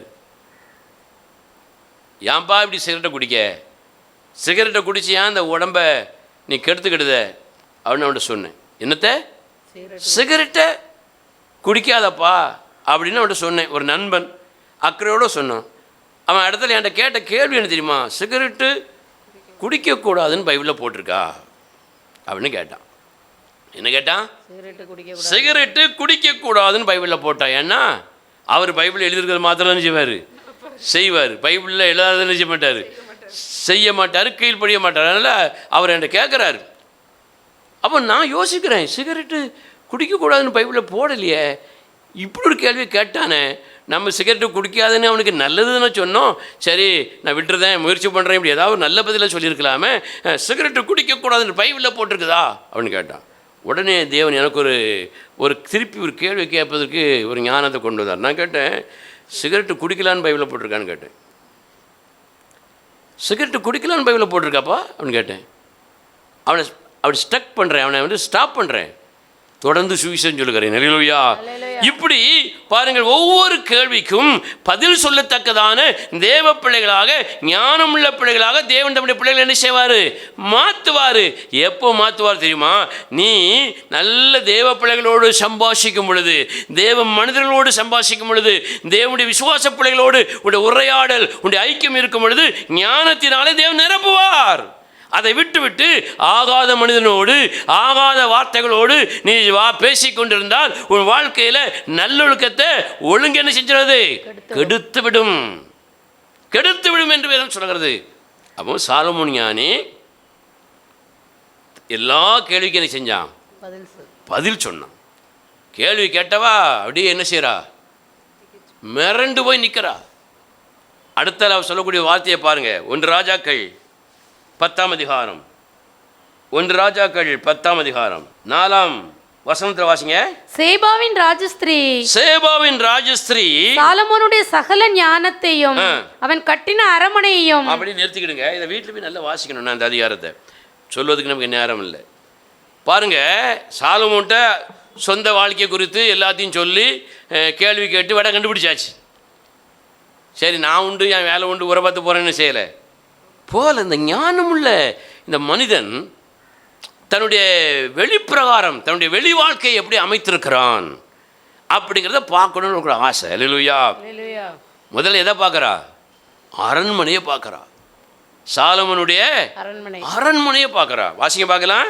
அவன் பந்தியின் போஜன பதார்த்தங்களையும், அடுத்தால அவன் பந்தியின் போஜன பதார்த்தங்களையும், அவன் சாப்பிடக்கூடிய அந்த போஜனம் என்னெல்லாம் இருக்குது, எதெல்லாம் சாப்பிட்றாரு, எதெல்லாம் வச்சிருக்கிறாரு. பந்திலன்னா என்ன சொல்ற, டைனிங் ஹால்னு வச்சுக்கிடுங்க. அல்லேலூயா. எதெல்லாம் வச்சிருக்கிறாரு அப்படின்னு பார்க்குறா. அடுத்தால அவன் ஊழியக்காரரின் வீடுகளையும். அடுத்தால எங்கே போயிட்டா, அவனுடைய வேலைக்காரரின் வீடுகள். முதல்ல தன் அரண்மனையை பார்க்கணும். சாலமோனுடைய அரண்மனையை பார்த்தா, பந்தி சாப்பாட்டு மேஜை எப்படி இருக்குன்னு பார்த்தா. இன்றைக்கெலாம் நிறைய வீடுகளில் நீங்கள் பார்த்தீங்கன்னா முந்தி சாப்பாடு மேஜையில் சாப்பாடு வருவதுக்கு முன்னால் ஒரு ஜக்கில் 2-3 கிளாஸை சுற்றி வச்சு ஒரு அழகான தண்ணி வச்சுருப்பாங்க. பார்த்துருக்கீங்களா? கொஞ்சம் வசதிப்படுத்த வீட்டில் அழகாக ஒரு டேபிள் இருக்கும், டைனிங் டேபிள், அதில் ஒரு சீட் அழகாக வச்சுருப்பாங்க. நடுவில் ஒரு தட்டு இருக்கும், அதில் ஒரு தண்ணி குடிக்கக்கூடிய கூசாக இருக்கும், தண்ணி இருக்கும், சுற்றி 4-5 கிளாஸ் இருக்கும். வந்தோடனே உட்கார வச்சு அழகாக தண்ணியை குடிப்போம். அதுக்கப்புறம் சாப்பாடு கொஞ்சமாக வரும். இப்போது நிறைய வீடுகளில் இந்த தண்ணி இல்லை, அந்த தண்ணி இருக்குது. பிராண்டி, விஸ்கி, ரம்மு, பீரு, மோருன்னு எல்லாம் இருக்குது இப்போ உள்ள காலங்களில். சரியா? அப்போ பாருங்கள், இங்கே சாலமோனுடைய போஜன பதார்த்தங்களெல்லாம் அந்த பந்தியெல்லாம் பார்க்குறா. அடுத்தால யாருடைய வீட்டுக்கு போகிறா, ஊழியக்காரன் வீட்டுக்கு. அல்லேலூயா. நான் தான் உங்கள் வீட்டுக்கு வாரேன், நீங்கள் தான் எங்கள் வீட்டுக்கு வாரீங்க. உங்களுக்கு ஒரு எதிர்பார்ப்பு இருக்குமா இருக்காதா? எங்க சொல்லுங்கங்க, நீங்கள் இப்போ என் வீட்டுக்கு வாரீங்கன்னு வைங்க, நான் உங்கள் வீட்டுக்கு வரேன். நான் ஒரு எதிர்பார்ப்போடு வரணும்னு வரமாட்டேனா? என்ன எதிர்பார்ப்பு? மத்தியானம் சாப்பிட்டு போயிடலாம், மீன்கறி இருந்தால் நல்ல நம்ம பிரதர் வந்து சீலா மீன் துண்டு வச்சுருப்பார், ஒரு 5 மீனை அமுக்கிட்டு போயிடும். அவர் யாசனாலும் பரவாயில்ல, யாசாட்டாலும் போயிடும். அது சிக்கன் வச்சுருப்பார், மட்டன் வச்சுருப்பார், கொஞ்சம் சாப்பிட்டு வீட்டுக்கு தூக்கு வழியில் வாங்கிட்டு போயிடுவோம். அப்படின்னா வருவோம்? நீங்கள் அப்படியாங்க வருவீங்க? அப்போ ஒரு வீட்டுக்கு வாரீங்கன்னா முதல்ல உங்கள்கிட்ட அந்த உங்கள் மனசில் என்ன இருக்கும்? இங்கே எந்த வீட்டுக்கும் போனது இல்லையா? உங்கள் வீட்டுக்கு யாரும் வந்தது இல்லையா? வரவும் நீங்கள் நடந்து கொண்ட முறைகளெல்லாம் உங்களுக்கு ஞாபகம் இல்லையா? நீங்கள் இப்போ நான் உங்கள் வீட்டுக்கு வரேன், நீங்கள் தான் என் வீட்டுக்கு வரல, நான் உங்கள் வீட்டுக்கு வரேன், அப்படி வச்சுக்கிடுவோம். நான் என்ன யோசிப்பேன், வந்த உடனே வீடு சுத்தமாக இருக்கான்னு பார்ப்பேன். வீடு எப்படி இருக்கா? சுத்தமாக இருக்குதா அப்படின்னு பார்ப்பேன். அந்த முன்பக்கம், அந்த சேர் உட்கார்ற இடம், அந்த டிவி, அதெல்லாம் எல்லாம் சுத்தமாக இருக்கா அப்படின்னு பார்ப்பேன். அதை தான் முதல்ல மனுஷன் பார்ப்பான். அல்லேலூயா. சில வீடுகளில் சோபாலாம் இருக்கும், உட்கார முடியாது. சோபாவில் பூரா அவங்க சட்டையும் துணியும் தான் கிடக்கும். ஃப்ரெண்டில் படப்படா படப்படா படப்படா படப்படான்னு வந்து நினச்சிவாங்க. நான் மடிக்கணும்னு நினச்சேன், நீங்கள் வருவீங்கன்னு பார்க்கல, எதிர்பார்க்கல, நீங்கள் வந்துட்டீங்க அப்படின்னு மொத்தமாக பொட்டனாலியே எவ்வளோ ஒன்று போடுவாங்க. இப்படி நிறைய சொல்லிக்கிட்டே போகலாம். சாப்பாட்டு அறைக்குள்ளே போன வர மாதிரி இருக்கும், பெட்ரூமில் போன வர மாதிரி இருக்கும், நிறைய இருக்கும். இப்போ சாலமோன் அவனுடைய ஊழியக்காரர் வீட்டை பார்ப்பதுக்கு இந்த சேபாசரி போகிறான். அல்லேலூயா. இந்த இடத்துல வீட்டை பற்றி நான் நிறைய பேசலாம். அல்லேலூயா. போஜன பதார்த்தத்தை பற்றி நிறைய பேசலாம், எனக்கு நேரம் இல்லை. அடுத்த வாசிங்க பார்க்கலாம். அவன் உத்தியோகஸ்தரின் வரிசையையும் அவர்கள் வஸ்திரங்களையும், அவர்களுடைய உத்தியோகஸ்தர்களின் வரிசை. அல்லேலூயா. வேலை பார்க்குறாங்க பார்த்தீங்களா, அவங்கள வந்து ஒரு வரிசையின்படி என்ன செஞ்சிருந்தானா சாலமோனு அமைச்சிருந்தான். அல்லேலூயா. அன்னைக்கு ஒரு வீடியோ பார்த்தேன்னா, ஒரு 25 நாய் நிற்கிங்க. 25 நாய் ஒரே லைனில் நிற்கி. இந்த ஆள் ஒவ்வொரு பேரை சொல்லி கூப்பிடுதாரு. ஒவ்வொரு நாயும் வருது, வரிசையெல்லாம் வரலை. இந்த பேரை சொன்னால் அந்த நாய் வருது, அந்த பேருள்ள நாய் உடல் நிற்கும்ல அது வருது, அந்த இன்னொரு பேரை சொன்னால் கடைசியில் நிற்க நாய் வருது, முதல் பேரை சொன்னால் முதல் நாய் வருது, கரெக்டாக வருது. இந்த நாய் கூட அந்த வரிசையில் ஒழுங்காக இருக்க கூப்பிட்டோன்னு செய்யுது, வருது. அப்போ அந்த வரிசை அவ்வளோ அழகா அந்த ஆள் நாய் கூட உட்காந்து நேரம் எடுத்து செஞ்சுருக்காரு, ட்ரைனிங் கொடுத்துருக்காரு, பயன்படுத்தியிருக்காரு, சொல்லி கொடுத்துருக்காரு. வேலைக்காரனுடைய அவனுடைய உத்தியோகஸ்தர்கள், அவனுடைய வேலைக்காரங்கள் எல்லாம் அவ்வளோ அருமையாக வச்சுருந்தாராம். பேரை சொன்னால் ஒருத்தன் தண்ணியை கொண்டு வரணும், இன்னொரு பேரை சொன்னால் ஒருத்தன் துணியை கொண்டு வரணும், இன்னொரு பேரை சொன்னால் ஒருத்தன் வந்து கூட 3 கிளாஸை கொண்டு வரணும், இன்னொருத்தன் சாப்பாடு, இப்படி அழகாக வச்சுருக்காரு. அல்லேலூயா. எந்த விதமான இடம் இல்லாமல் என்ன இருக்குது, அந்த உத்தியோகஸ்தர்கள் வரிசை அப்படி வச்சுருக்காங்க. அல்லேலூயா. உங்களை கூப்பிட்டா நீங்கள் தானே செய்யணும். நீங்கள் உங்களை கூப்பிட்டா உங்கள் மனைவி அனுப்பிச்சக்கூடாது, அனுப்பக்கூடாது. உங்கள் மனைவி கூப்பிட்டா நீங்கள் வரக்கூடாது, பிள்ளைய கூப்பிட்டா அம்மா வரக்கூடாது, அம்மாவை கூப்பிட்டா பிள்ளை வரக்கூடாது. புரியுதா நான் சொல்லுது?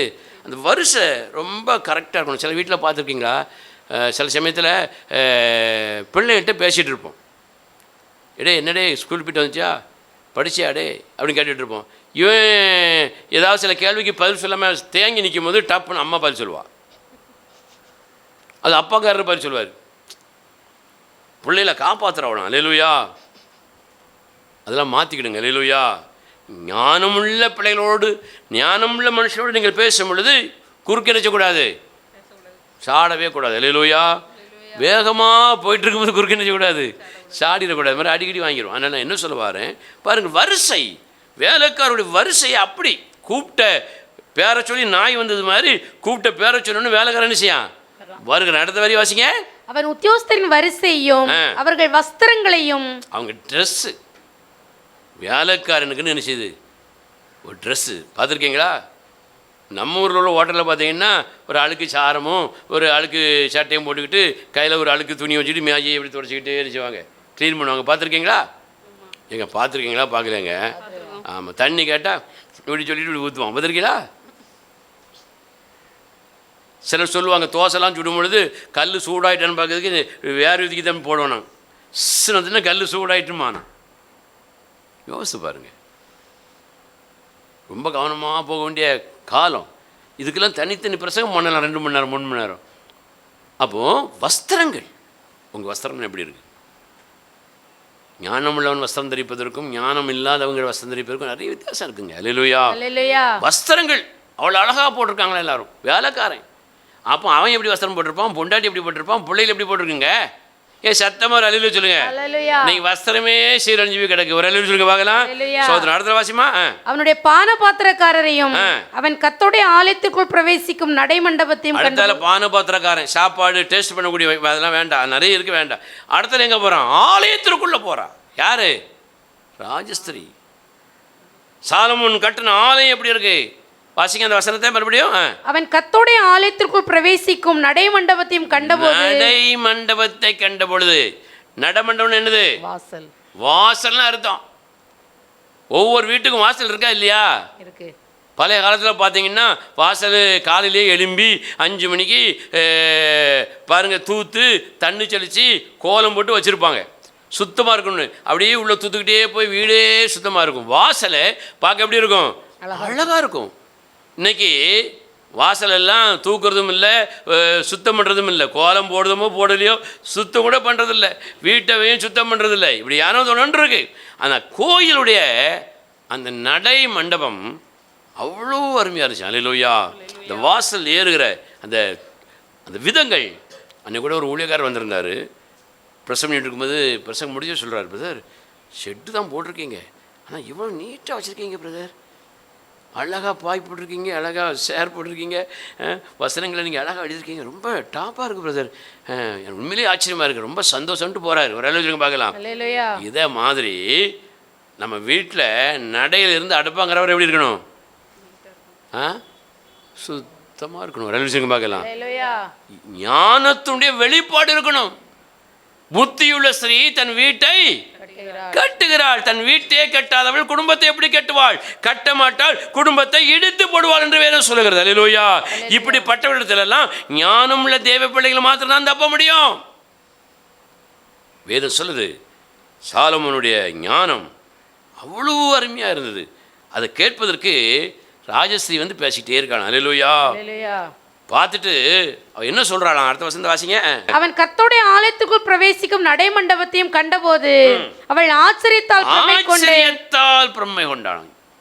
ஒரு நடையையும் பார்த்து, உடையை பார்த்து, அரண்மனையை பார்த்து, போஜன பதார்த்தங்களை பார்த்து, வஸ்திரங்களை பார்த்து, வேலைக்காரனை பார்த்து, வீட்டை பார்த்து அவளுக்கு ஆச்சரியமாக இருக்குது. ஏன்னா அவள் ராணி, அவள் இப்படி வச்சிருக்க மாட்டான்னு நினைக்கிறேன். அல்லேலூயா. நிறைய ராணிமார்கள் அப்படி நினைச்சுவாங்க. குடும்பங்கள் அப்படி இருக்கும். பெரிய பங்களா இருக்கும், பெரிய இருக்கும், ராணியாக இருப்பாங்க, ராஜா இருப்பாங்க, வீடு என்ன செய்யாது சுத்தமாக இருக்காது. அவள் பார்க்க நம்ம வீடெல்லாம் இப்படி இல்லையே, ஆச்சரியமாக இருக்கு. ஒரு சாலமன் இவ்வளோ அழகா, அப்போ அதெல்லாம் கவனிக்கிறான்னு அர்த்தம். அல்லேலூயா. சாலமன் அரச பீடத்தில் உட்காந்து ஆட்சி மட்டும் செய்யலை, வீடு, வேலைக்காரன், இப்போ எல்லாத்தையும் செய்கிறான், கவனிக்கிறான். அப்போ ஆச்சரியப்படுகிறாள். ஆச்சரியப்பட்டுட்டு அடுத்த வசனத்தை வாசிக்க. ராஜாவை நோக்கி உம்முடைய வர்த்தமானங்களையும் உம்முடைய ஞானத்தையும் குறித்து நான் என் தேசத்தில் கேட்ட செய்தி மெய்யாயிற்று. நல்லபடிங்க, நான் உம்மை பற்றி கேட்டேன். ஞானி அவர், ஞானத்தை வெளிப்படுத்தக்கூடியவர். முதல் நாளே பெரிய பிரச்சனையாகி ஒரே பிள்ளை வச்சுக்கிட்டு 2 பேரும் எனக்குன்ட்டா. இது எந்த கோர்ட்டுக்கு போனாலும் செய்யாது, தீராது. ஜஸ்ட் 10 நிமிஷத்தில் நிச்சயிச்சாரு, தீர்த்து கொடுத்துட்டாரு. இப்படி அவர் நாமம், அவருடைய பேர் பிரஸ்தாபம் ஆகுது, பெரிய ஞானமுள்ளவன்னு. அப்போ அப்படியா, உண்மையிலே இப்படி ஒரு ஞானமுள்ளவன் இருக்கானா? இந்த விசுவாசியை குறித்து இவ்வளோ பெருமையாக ஒரு ஆள் பேசுத, டெஸ்ட் பண்ணி பார்ப்போம் அப்படின்னு உங்களுக்கு டெஸ்ட் பண்ணால், அது இந்த ஊழியக்காரரை பற்றி எல்லோரும் பெருமையாக பேசுகிறாங்களே, நீங்கள் என்ன டெஸ்ட் பண்ணால், நான் உங்களை டெஸ்ட் பண்ணால் மெய்யா இருக்கணுமா இருக்கக்கூடாதா? பொய்யா இருக்கு. அல்லேலூயா, ஸ்தோத்திரம். அவ சொல்றா மெய்யாயிற்று. நான் வந்து அதை என் கண்களால் காணுமட்டும் அந்த வார்த்தைகளை நான் நம்பவில்லை. நம்பாம தான் வந்திருக்கா, அவிசுவாசமாவே வந்திருக்கா, கேள்விக்குறியோடு வந்திருக்கிறா. எப்படின்னு பார்ப்போமே, நம்மளோட பெரிய ஆளா அப்படின்னு வந்திருக்கா. நான் நம்பாம தான் வந்தேன். இவைகளில் பாதியாகிலும் எனக்கு அறிவிக்கப்படவில்லை என்று காண்கிறேன். ஞானத்தினால் உண்டான அந்த வெளிப்பாடு, செயல்பாடுகள், கிரியைகளை குறித்து பாதி கூட எனக்கு என்ன செய்யல, அறிவிக்கப்படவில்லை. அல்லேலூயா. ஒரு பெரிய பிரசங்கமே அதில் இருக்கு. ஷார்ட்டாக உங்களுக்கு சொல்லி தந்து போகிறேன். அல்லேலூயா. அப்போ சாலமோனோடு அந்த சேபாவின் ராஜஸ்ரீ சம்பாஷணை பண்ணும் பொழுது சாலமோனுடைய ஞானம் என்ன செய்தது, வெளிப்பட்டது. அல்லேலூயா. அதை கண்டு பிரம்மை கொள்ளுகிறாள். அப்போ நம்ம ஆகாதவளோடும் சம்பாஷணை பண்ணவே கூடாது, உரையாடவே கூடாது. நம்முடைய வாழ்க்கை, குடும்பம், எல்லா நல்லொழுக்கமும் ஒழுங்கு என்ன செஞ்சிடும், கெட்டு போய்விடும். வேதம் சொல்லுது, வாதை உள்ளே நுழைந்து எல்லாவற்றையும் கெடுத்து விடும் என்று வேதம் சொல்லுகிறது. பார்வோன் தேசத்தில் தேவன் வண்டுகளை அனுப்பினார், எல்லாம் கெட்டு போனது. அல்லேலூயா. அப்போ நம்முடைய வாழ்க்கையில் எதைத்தான் சம்பாஷிக்கணும், யாரோடு தான் சம்பாஷிங்கிறத ஒரு நல்ல முடிவு செஞ்சுக்கணும், எடுத்துக்கொள்ள வேண்டும். யோசித்து பாருங்கள், நீங்கள் யாரோடு அதிகமாக சம்பாஷிக்கிறீர்கள்? எதை குறித்து அதிகமாக பேசுகிறீர்கள்? நீங்கள் புத்தி உள்ளவன்ட்ட பேசுங்க, அறிவுள்ளவன்ட்ட பேசுங்க, படித்தவன்ட்ட பேசுங்க, பொண்டாட்டிகிட்ட புருஷங்கிட்ட யார் கூடயும் பேசுங்க. ஞானமுள்ள தேவ பிள்ளைகளிடத்தில் பேசுகிறீர்களா? ஞானமுள்ள தேவ மனிதனிடத்தில் பேசுகிறீர்களா? நீங்கள் ஞானமுள்ள தேவ பிள்ளைகளாக இருக்கிறீர்களா? அப்படி இருந்தால் நீங்கள் கெட்டு போக மாட்டீர்கள், ஒழுக்கத்திலே உறுதியாக இருப்பீர்கள், ஒழுங்கிலே உறுதியாக இருப்பீர்கள். எந்த தவறான ஆகாத காரியங்களோடு சமரசம் பண்ணவே மாட்டீர்கள். நீங்கள் பண்ண மாட்டீர்கள், யாரோடும் சமரசம் பண்ணிக்கொள்ளவும் மாட்டீர்கள். கரங்கள் தட்டி கர்த்தரை மகிமைப்படுத்த பார்க்கலாம். ஹல்லேலூயா. முதல்ல இயேசு கிறிஸ்து மோசையோடு எலியாவோடு தன்னுடைய மரணத்தை குறித்து செஞ்சாராம், சம்பாஷணை பண்ணார். ரெண்டாவது சாலமோனோடு சேபாவின் ராஜஸ்ரீ சம்பாஷணை பண்ணினாள், அப்படி ஞானத்தை குறித்து. அல்லேலூயா. அடுத்த ஒரு சம்பாஷணை சொல்லி பாதி தான் முடியும், அடுத்த வாரம் தொடரும். என்ன? ஓகே, ஸ்தோத்திரம். வாசிக்க பார்க்கலாம், இன்னொரு வசனத்தை வாசிக்க பார்க்கலாம். தாவீதினுடைய சங்கீதம். தாவீது யாரோடு சம்பாஷித்தான்? எதை குறித்து சம்பாஷித்தான்? முதல்ல இயேசு கிறிஸ்து யாரோடு சம்பாஷித்தாரு? மோசையோடும் எலியாவோடும். எதை பற்றி பேசினாங்க? மரணத்தை பற்றி. இயேசு கிறிஸ்துடைய மரணத்தை பற்றி.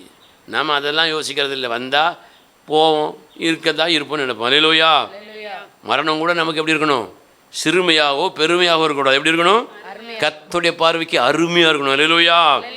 அடுத்த சேபாவின் ராஜஸ்ரீ சாலமோனோடு வந்து எதை பற்றி பேசினாள்?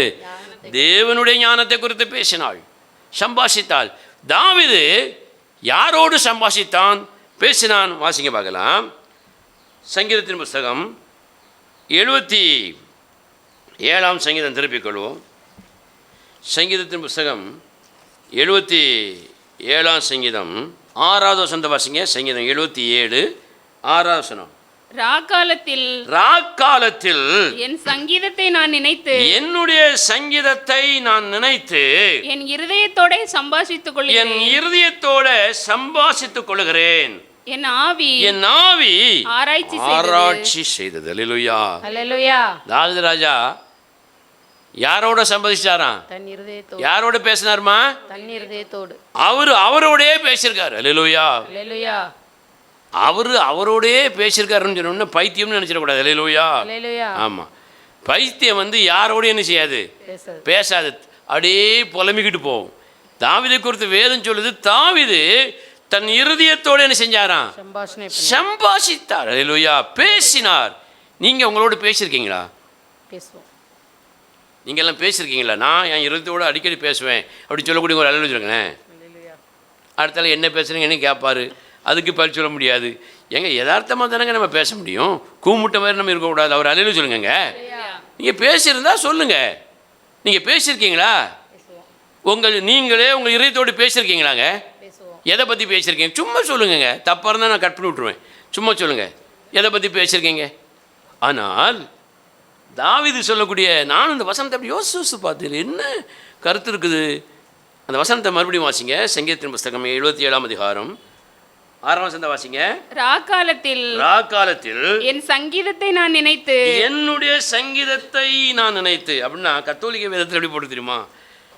என்னுடைய பாடலை, என்னுடைய கவிதையை நான் நினைத்து, நான் பாடுகிற, நான் எழுதின, நான் ஆராதிக்கிற அந்த சங்கீதத்தை நினைத்து என் இருதயத்தோடு நான் பேசிக்கொண்டே இருக்கிறேன். அல்லேலூயா.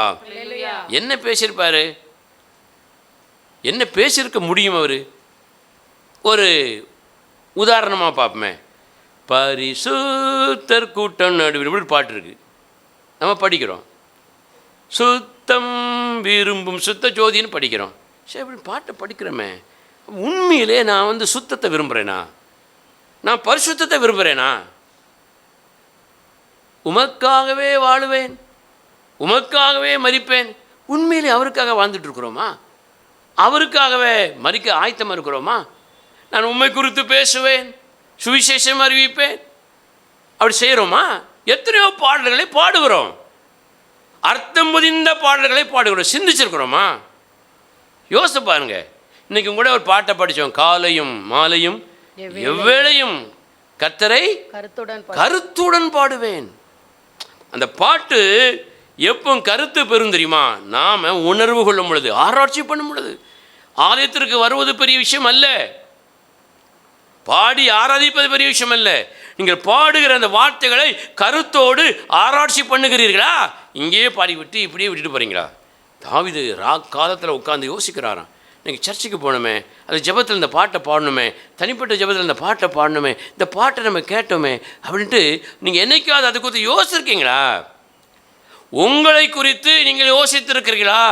நீங்கள் பாடுகிற பாடல்கள், நீங்கள் பண்ணுகிற சுவிசேஷ ஊழியங்கள், பிரசங்கங்கள், ஆராதனைகள் எல்லாவற்றிலும் நீங்கள் உங்களை குறித்து யோசித்திருக்கிறீர்களா? நீங்கள் பாடுகிற, பிரசங்கிக்கிற, ஆராதிக்கிற அந்த முறைமைகளை முதலாவது நீங்கள் கை கொள்ளுகிறீர்களா? யோசிங்க. யாருக்காவது உட்காந்து பாடிட்டு போகிறோமா? ஜெபம் பண்ணுறோம், யாருக்காவது ஜெபமிட்டு போகிறோமா? பிரசங்கம் பண்ணுறோம், யாருக்காக பிரசங்கம் பண்ணுறோமா? ஒரு 2-3 நாளைக்கு முன்னாடி கூட எனக்கு ஒரு வசனம் அப்படியே வந்துச்சு. வீட்டில் பேசிகிட்டு இருந்தேன். நம்ம எல்லாருமே பிரசங்கம் பண்ண தான் விரும்புகிறோம். இங்கே இருக்கிற எல்லாருமே ஒரு சிலர் தவிர எல்லாருமே பிரசங்கியார்கள் தான், சகோதரிகள் சகோதரர்கள்லாம். நான் யோசித்து பார்த்தேன். வசனம் சொல்லுது, நீங்கள் தண்டனைக்குள்ளாக்கப்படும்படி என்ன செய்யாதீங்க, அநேகர் போதகராக விரும்பாதீங்கன்னு போட்டிருக்கு. இப்போ எல்லாரையும் நம்ம போதகராக தான் விரும்புகிறோம். போதகர் ஆகணும், நல்லது, சந்தோஷம், மகிழ்ச்சி. அல்லேலூயா. ஆமாம், அது உண்மையான ஒரு ஊழியம். ஆனால் இப்படி யாக்கோபு சொல்கிறார், போதகராக விரும்பாத, பிரசங்கிக்க விரும்பாத. அவன் ஒருத்தருமே பிரசங்கம் பண்ண முடியாதா? அவன் ஒருத்தருமே போதகம் பண்ணக்கூடாதா அப்படின்னு கேட்கும்போது அந்த வசனத்தை நான் கூர்ந்து கவனித்தேன். அது என்ன போட்டிருக்கு தெரியுமா? ஒருவன் பிரசங்கிக்க வேண்டுமானால், ஒருவனுக்கு கருத்தோடு பாட வேண்டுமானால் கூட, தேவனை ஆராதிக்க வேண்டுமானால் கூட அவன் எப்படி இருக்கணுமா? 2 தகுதி அந்த வேதம் சொல்லுது. ஒன்று, அவன் சொல் தவறாதவனாக இருக்கணும். அல்லேலூயா. ரொம்ப முக்கியம். ஃபர்ஸ்ட், வார்த்தை தவறாதவனாக இருக்க வேண்டும். வார்த்தை தவறிவிட்டாய் கண்ணம்மா, அந்த மாதிரி சினிமா பாடல் மாதிரி நம்ம நினைச்சக்கூடாது, இருக்கக்கூடாது. வார்த்தை தவறாத பிள்ளைகளாக தேவஜனங்கள் இருக்க வேண்டும். சொல் தவறாதவனாக இரு, வார்த்தையில் உண்மையாயிரு, பேசுகிறதுல உண்மையாயிரு, திடமாயிரு, உறுதியாயிரு. அல்லேலூயா. ஆரம்ப காலகட்டத்தில் நம்மெல்லாம் நிறைய விஷயத்த சொல்லிடுவோம், செயல்படுத்த முடியாமல் இருக்கும்.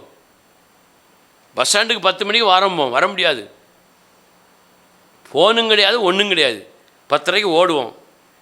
சில ஆள் நமக்காக வெயிட் பண்ணிக்கும், சில ஆள் பஸ் வந்து போயிட்டானே 50 எல்லாம் போண்டிருந்துச்சு, ஒரு 100 கிடைக்குமே 200 கிடைக்குமே, ஒரு வேலை செஞ்சான்ட்டு காத்திருப்போம், எல்லாம் போயிடும். இப்போ அப்படி இல்லை. வர முடியலையா? நான் வர முடியல, கொஞ்சம் லேட்டாக வரேன், என் சூழ்நிலை எப்படி இருக்குது அப்படின்னு சொல்லக்கூடிய அளவில் ஃபோன் தொடர்பில் இருக்குது. அல்லேலூயா. ரொம்ப கவனமாக இருக்கணும். உலகத்தை எப்படி இருந்துட்டு போகிறான். விசுவாசிகள், ரொம்ப குறிப்பாக பிரசங்கம் பண்ணுகிற பிரசங்கியார்கள், தேவனுடைய ஊழியர்கள், போதகர்கள், பெரிய பெரிய தேவ மனிதர்கள் எல்லாருமே இந்த விஷயத்தில் தவறுகிறோம் என்று வேதமே சொல்லுகிறது. அப்படி தவறுகிற ஒரு நிலையில் இருந்தால் என்ன செய்யாத, போதகராக விரும்பாத அப்படின்னு சொல்கிறார். அடுத்த ஆள் என்ன சொல்லியிருக்கு? யாக்கோபு 3ஆம் அதிகாரம் 1 வசனத்தை வாசிங்க. என் சகோதரரே, அதிக ஆக்கினை அடைவோம் என்று அறிந்து உங்களில் அநேகர் போதகராகாதிருப்பீர்களாக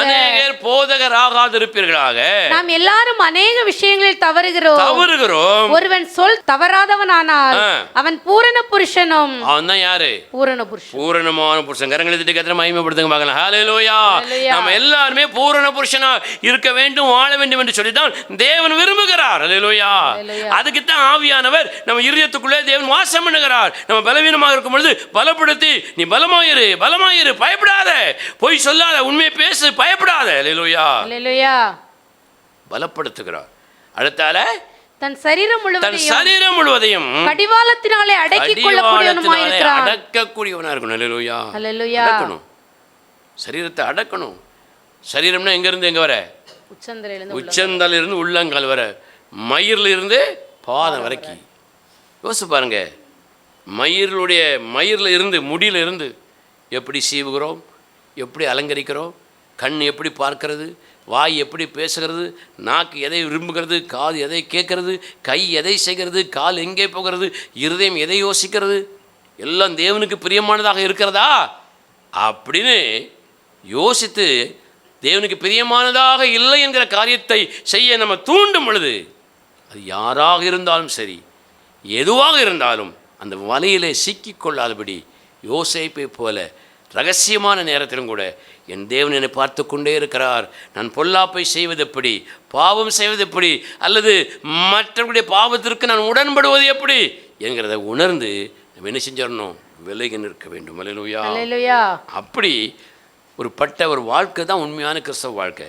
தாவீது அடிக்கடி தன்னை பரிசோதனை செய்து கொண்டே இருந்தார். அல்லேலூயா. நாம் யாரை பரிசோதனை பண்ணுவோம்? அடுத்த ஆள் தான் பரிசோதனை பண்ணிக்கிட்டே இருப்போம். அவன் முண்டாட்டியை பாரு, இவன் புருஷனை பாரு, இவன் பிள்ளைய பாரு, அவன் பிள்ளைய பாரு. நீங்கள் முதல்ல உங்களை பாருங்கள், உன் மனைவியை பாரு, உன் புருஷனை பாரு, உன் பிள்ளைகளை பாரு, ஒன்றை பாரு. வீரன் சொல்கிறது, அவனவன் மற்றவனை பார்க்கும் பொழுது அல்ல. வாசிங்க பார்க்கலாம். கலாத்தியர் 6ஆம் அதிகாரம் 4ஆம் வசனத்தை வாசிங்க. அவனவன் தன் சுயக்கிரியை சோதித்து பார்க்க கடவன். தன் சுயக்கிரியைகளை சோதித்து பார்க்க கடவன். அல்லேலூயா. முதல்ல நாமெல்லாம் எதை சோதிக்கணும்? நாமே சோதிக்கணும். தாவீது அதை தான் செய்தாரு. அவர் படித்த பாட்டுக்கும் ஒரு வாழ்க்கைக்கு சம்பந்தம் இருக்குதா? அவர் தேவனை துதித்ததற்கும் வாழ்க்கைக்கு சம்பந்தம் இருக்குதான்னு யோசிக்க பார்க்காரு. அல்லேலூயா.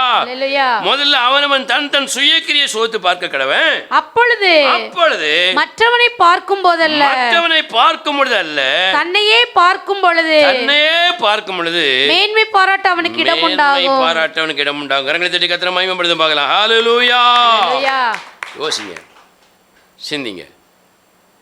வேதம் சொல்லுகிறது, ஆகாத சம்பாஷணைகள், ஆகாத உரையாடல், ஆகாத நண்பர்கள், ஆகாத பேச்சுக்கள், ஆகாத என்ன சொல்கிறது, ஆகாத இந்த எந்த காரியத்திற்குள்ளும் நம்ம உள்ளே நுழைவுமானால் அது முதல்ல எதைத்தான் கெடுக்கும்? என் ஒழுக்கத்தை கெடுத்துரும். என் ஒழுக்கம் போயிட்டுனா என் பொண்டாட்டி ஒழுக்கம் போயிடும், என் புருஷன் ஒழுக்கம் போயிடும், என் பிள்ளைகளுடைய ஒழுக்கம் போயிடும், மொத்தத்தில் குடும்பத்தினுடைய ஒழுக்கமே சீர்கெட்டு போய்விடும். அல்லேலூயா. ஆண்டவருக்கு ஒழுக்கமாக இருக்கிறதும் ஒழுங்காக இருக்க தான் பிடிக்கும். அல்லேலூயா. ஒரு காலத்தில் நாமெல்லாம் எப்படி இருந்தோம்? ஒழுக்கமும் கிடையாது, ஒழுங்கும் கிடையாது.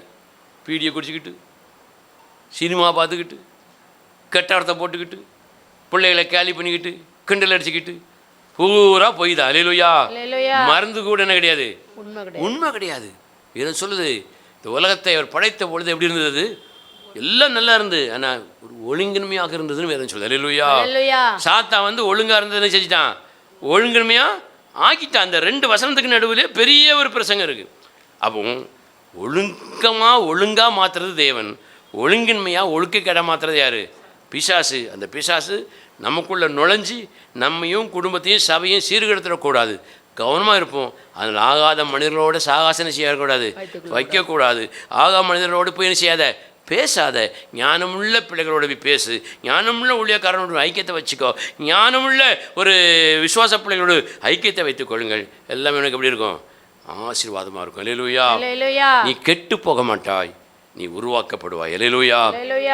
யோசிங்க, நீங்கள் கெட்டு போயிருக்கீங்களா? ஒழுக்கம் இல்லையா? ஒழுங்கு இல்லையா? சீர்கிட்டு போயிருக்கிறீங்களா?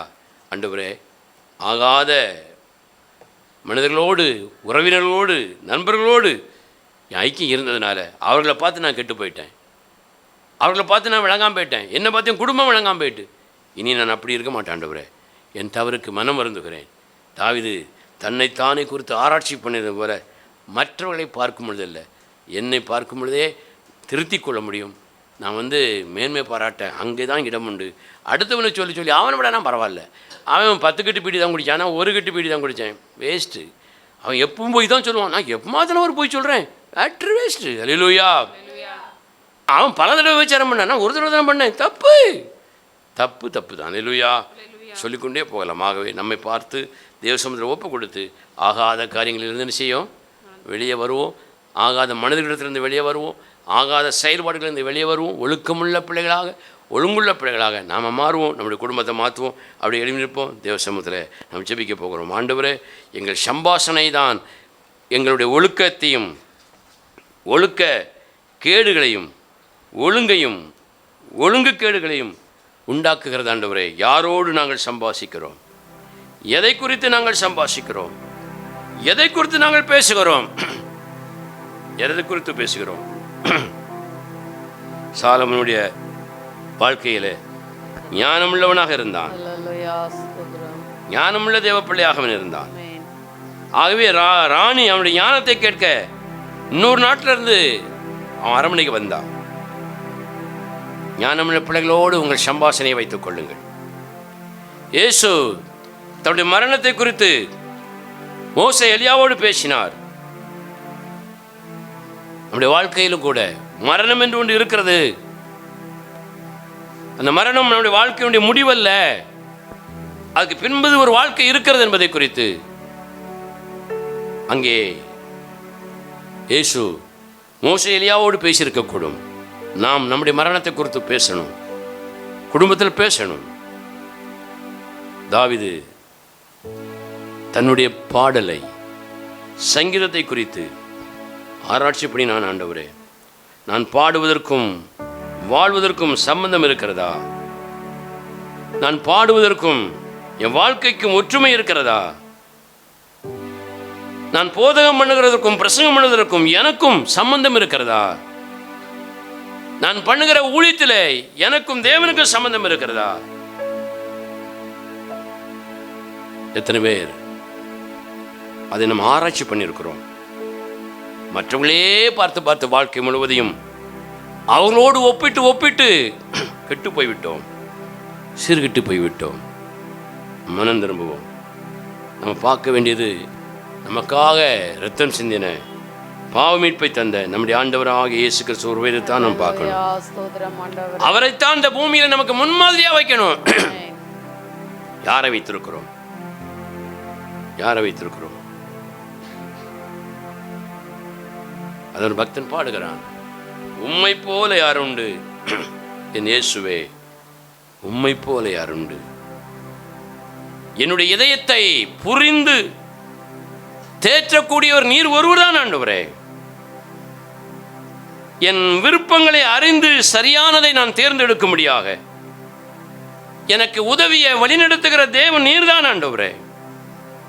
என் வாழ்நாளெல்லாம் என்னை நடத்துகிற தேவன் நீர் ஆண்டவரே. உம்மை போல் ஒருவரையும் நான் பார்க்க முடியாது. ஆகவே நான் யாரையும் பின்பற்ற முடியாது. உம்மை மாத்திரம் பின்பற்றுகிறேன், உம்மை மாத்திரம் பின்பற்றுகிறேன் ஆண்டவரே என்று சொல்லி தர்மியான பக்தன் பாடுகிறார். மெய்யாகவே ஞானமுள்ளவர்களோடு நம்முடைய ஐக்கியத்தை வைத்துக் கொள்வோம். மரணத்தை குறித்து அடிக்கடி நம்ம பேசுவோம். நம்முடைய பிரசங்கத்தையும் பாடல்களையும் நம்முடைய காரியங்கள் குறித்து நாமே சிந்தித்து பார்ப்போம். தன்னைத்தானே பார்க்கும் பொழுது நமக்கு மேன்மை பாராட்ட இடம் உண்டு என்று வேதம் சொல்லுகிறது. அப்படி ஒப்பு கொடுத்து அப்படி வாய்களை தந்து அப்படி கர்த்தர் ஸ்தோத்திரம் பார்க்கலாம். என் இதயம் புரிந்து தேற்றிய உம்மை போல் யாருண்டே? என் விருப்பம் அறிந்து உதவிய உம்மை போல் யாருண்டே? என் இதயம் புரிந்து பாடுவோம். உம்மை போல் யாருண்டே? என் விருப்பம் அறிந்து உதவிய உம்மை போல் யாருண்டே? உம்மை போல் யாருண்டு என் இயேசுவே, உம்மை போல் யாருண்டு? உம்மை போல் சத்தமாய் யாருண்டே? என் இயேசுவே, உம்மை போல் யாருண்டே? இப்போவில் எனக்கு உம்மை தவிர உம்மை போல் யாருண்டே? இப்போவே எனக்கு உம்மை தவிர உம்மை போல் யாருண்டே? அவரை தவிர இந்த பூமியில நாம் ஒழுங்காக வாழ்வதற்கு யாருமே கிடையாது. அதனால தான் ஆண்டவர் சொன்னார், என்னை நோக்கி பார் அப்படின்னு சொன்னார். ரட்சிக்கப்படுவீர்கள். பூமியில் உள்ள எல்லாரும் என்னை நோக்கி பாடுங்கள். ரட்சிக்கப்படுவீர்கள், பிழைத்துக் கொள்வீர்கள். நம்ம அவரை நோக்கி பார்க்காமல் யார் யாரையுமோ நோக்கி பார்த்து கெட்டு போயிருக்கிறோம். மனம் திரும்புவோம். ஆகாத மனிதர்களோடு ஆகாத பேச்சுக்களை எல்லாம் நிறுத்திக் கொள்வோம். அதை நாம் தொடருவோமானால் ஒழுக்கம் கெட்டு போய்விடும், ஒழுங்கு கெட்டு போய்விடும், குடும்பம் கெட்டு போய்விடும். ஞானமுள்ள தேவ பிள்ளைகளோடு பேசு. தன்னை குறித்து அதிகமாக யோசிக்கிற, சிந்திக்கிற, மனம் திரும்புகிற தேவ பிள்ளைகளோடு பேசு. மற்றவர்களை குறித்து பேசி தங்களை சம்மந்தப்படுத்தி கொண்டு மேன்மை பாராட்டுகிறவர்களோடு பேசாது. வேதம் சொல்லுது, மற்றவனை பார்க்கும் பொழுது அல்ல, தன்னை பார்க்கும் பொழுது. அப்படிப்பட்ட தேவ பிள்ளைகளோடு பேசு. அப்படிப்பட்ட தேவ பிள்ளைகளாக நம்ம இருப்போம். மெய்யாகவே தேவன் நம்மோடு பேசினார் என்று விசுவாசிக்கிற கரங்களை திறக்கத்தமாயும் ஹல்லேலூயா ஹல்லேலூயா ஹல்லேலூயா.